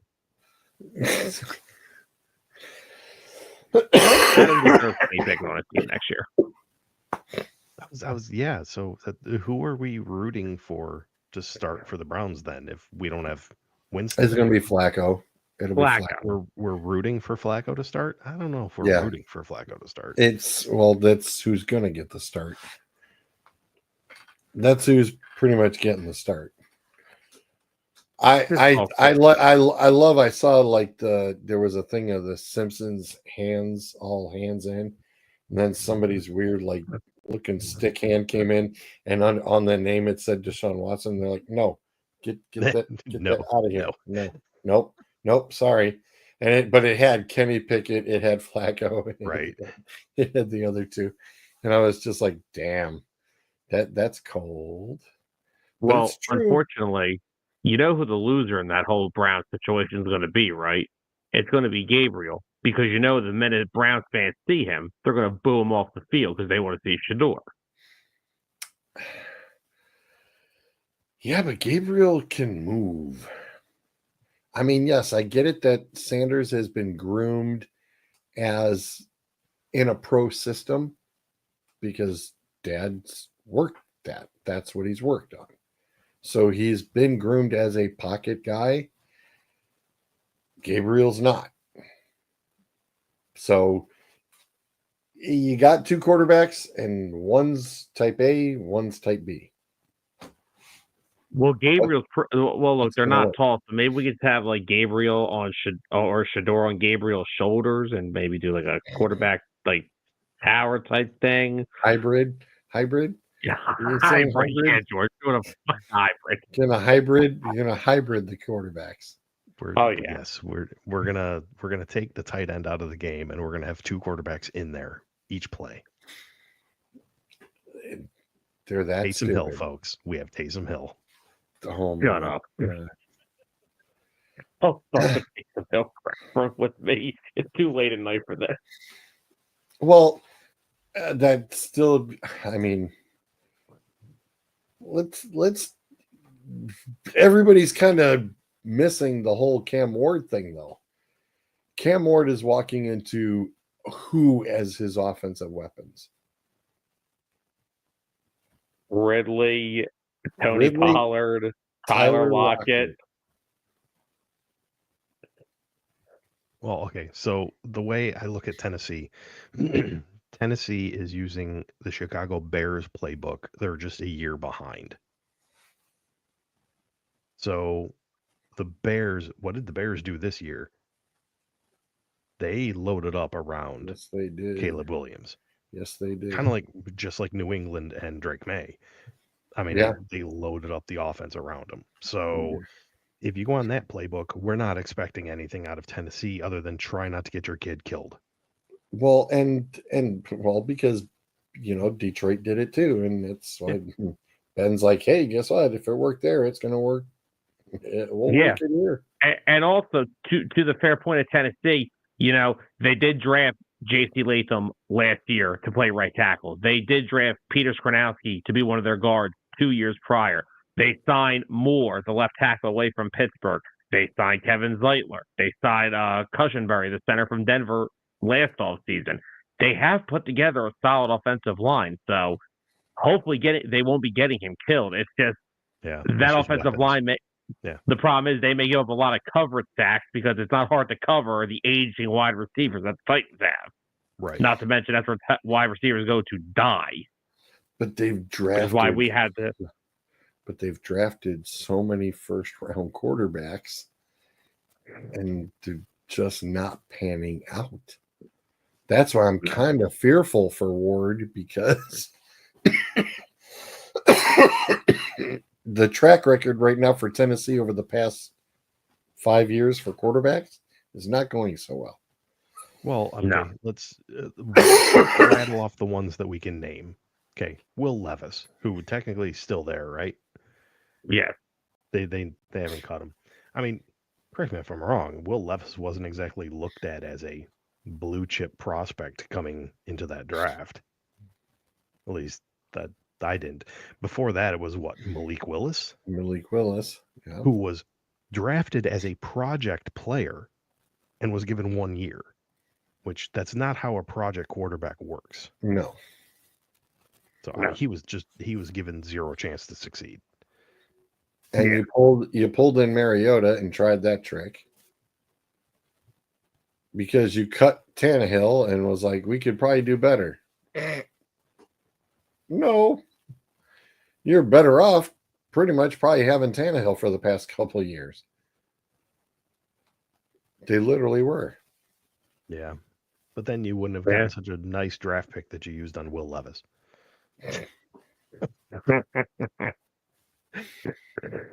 Touche.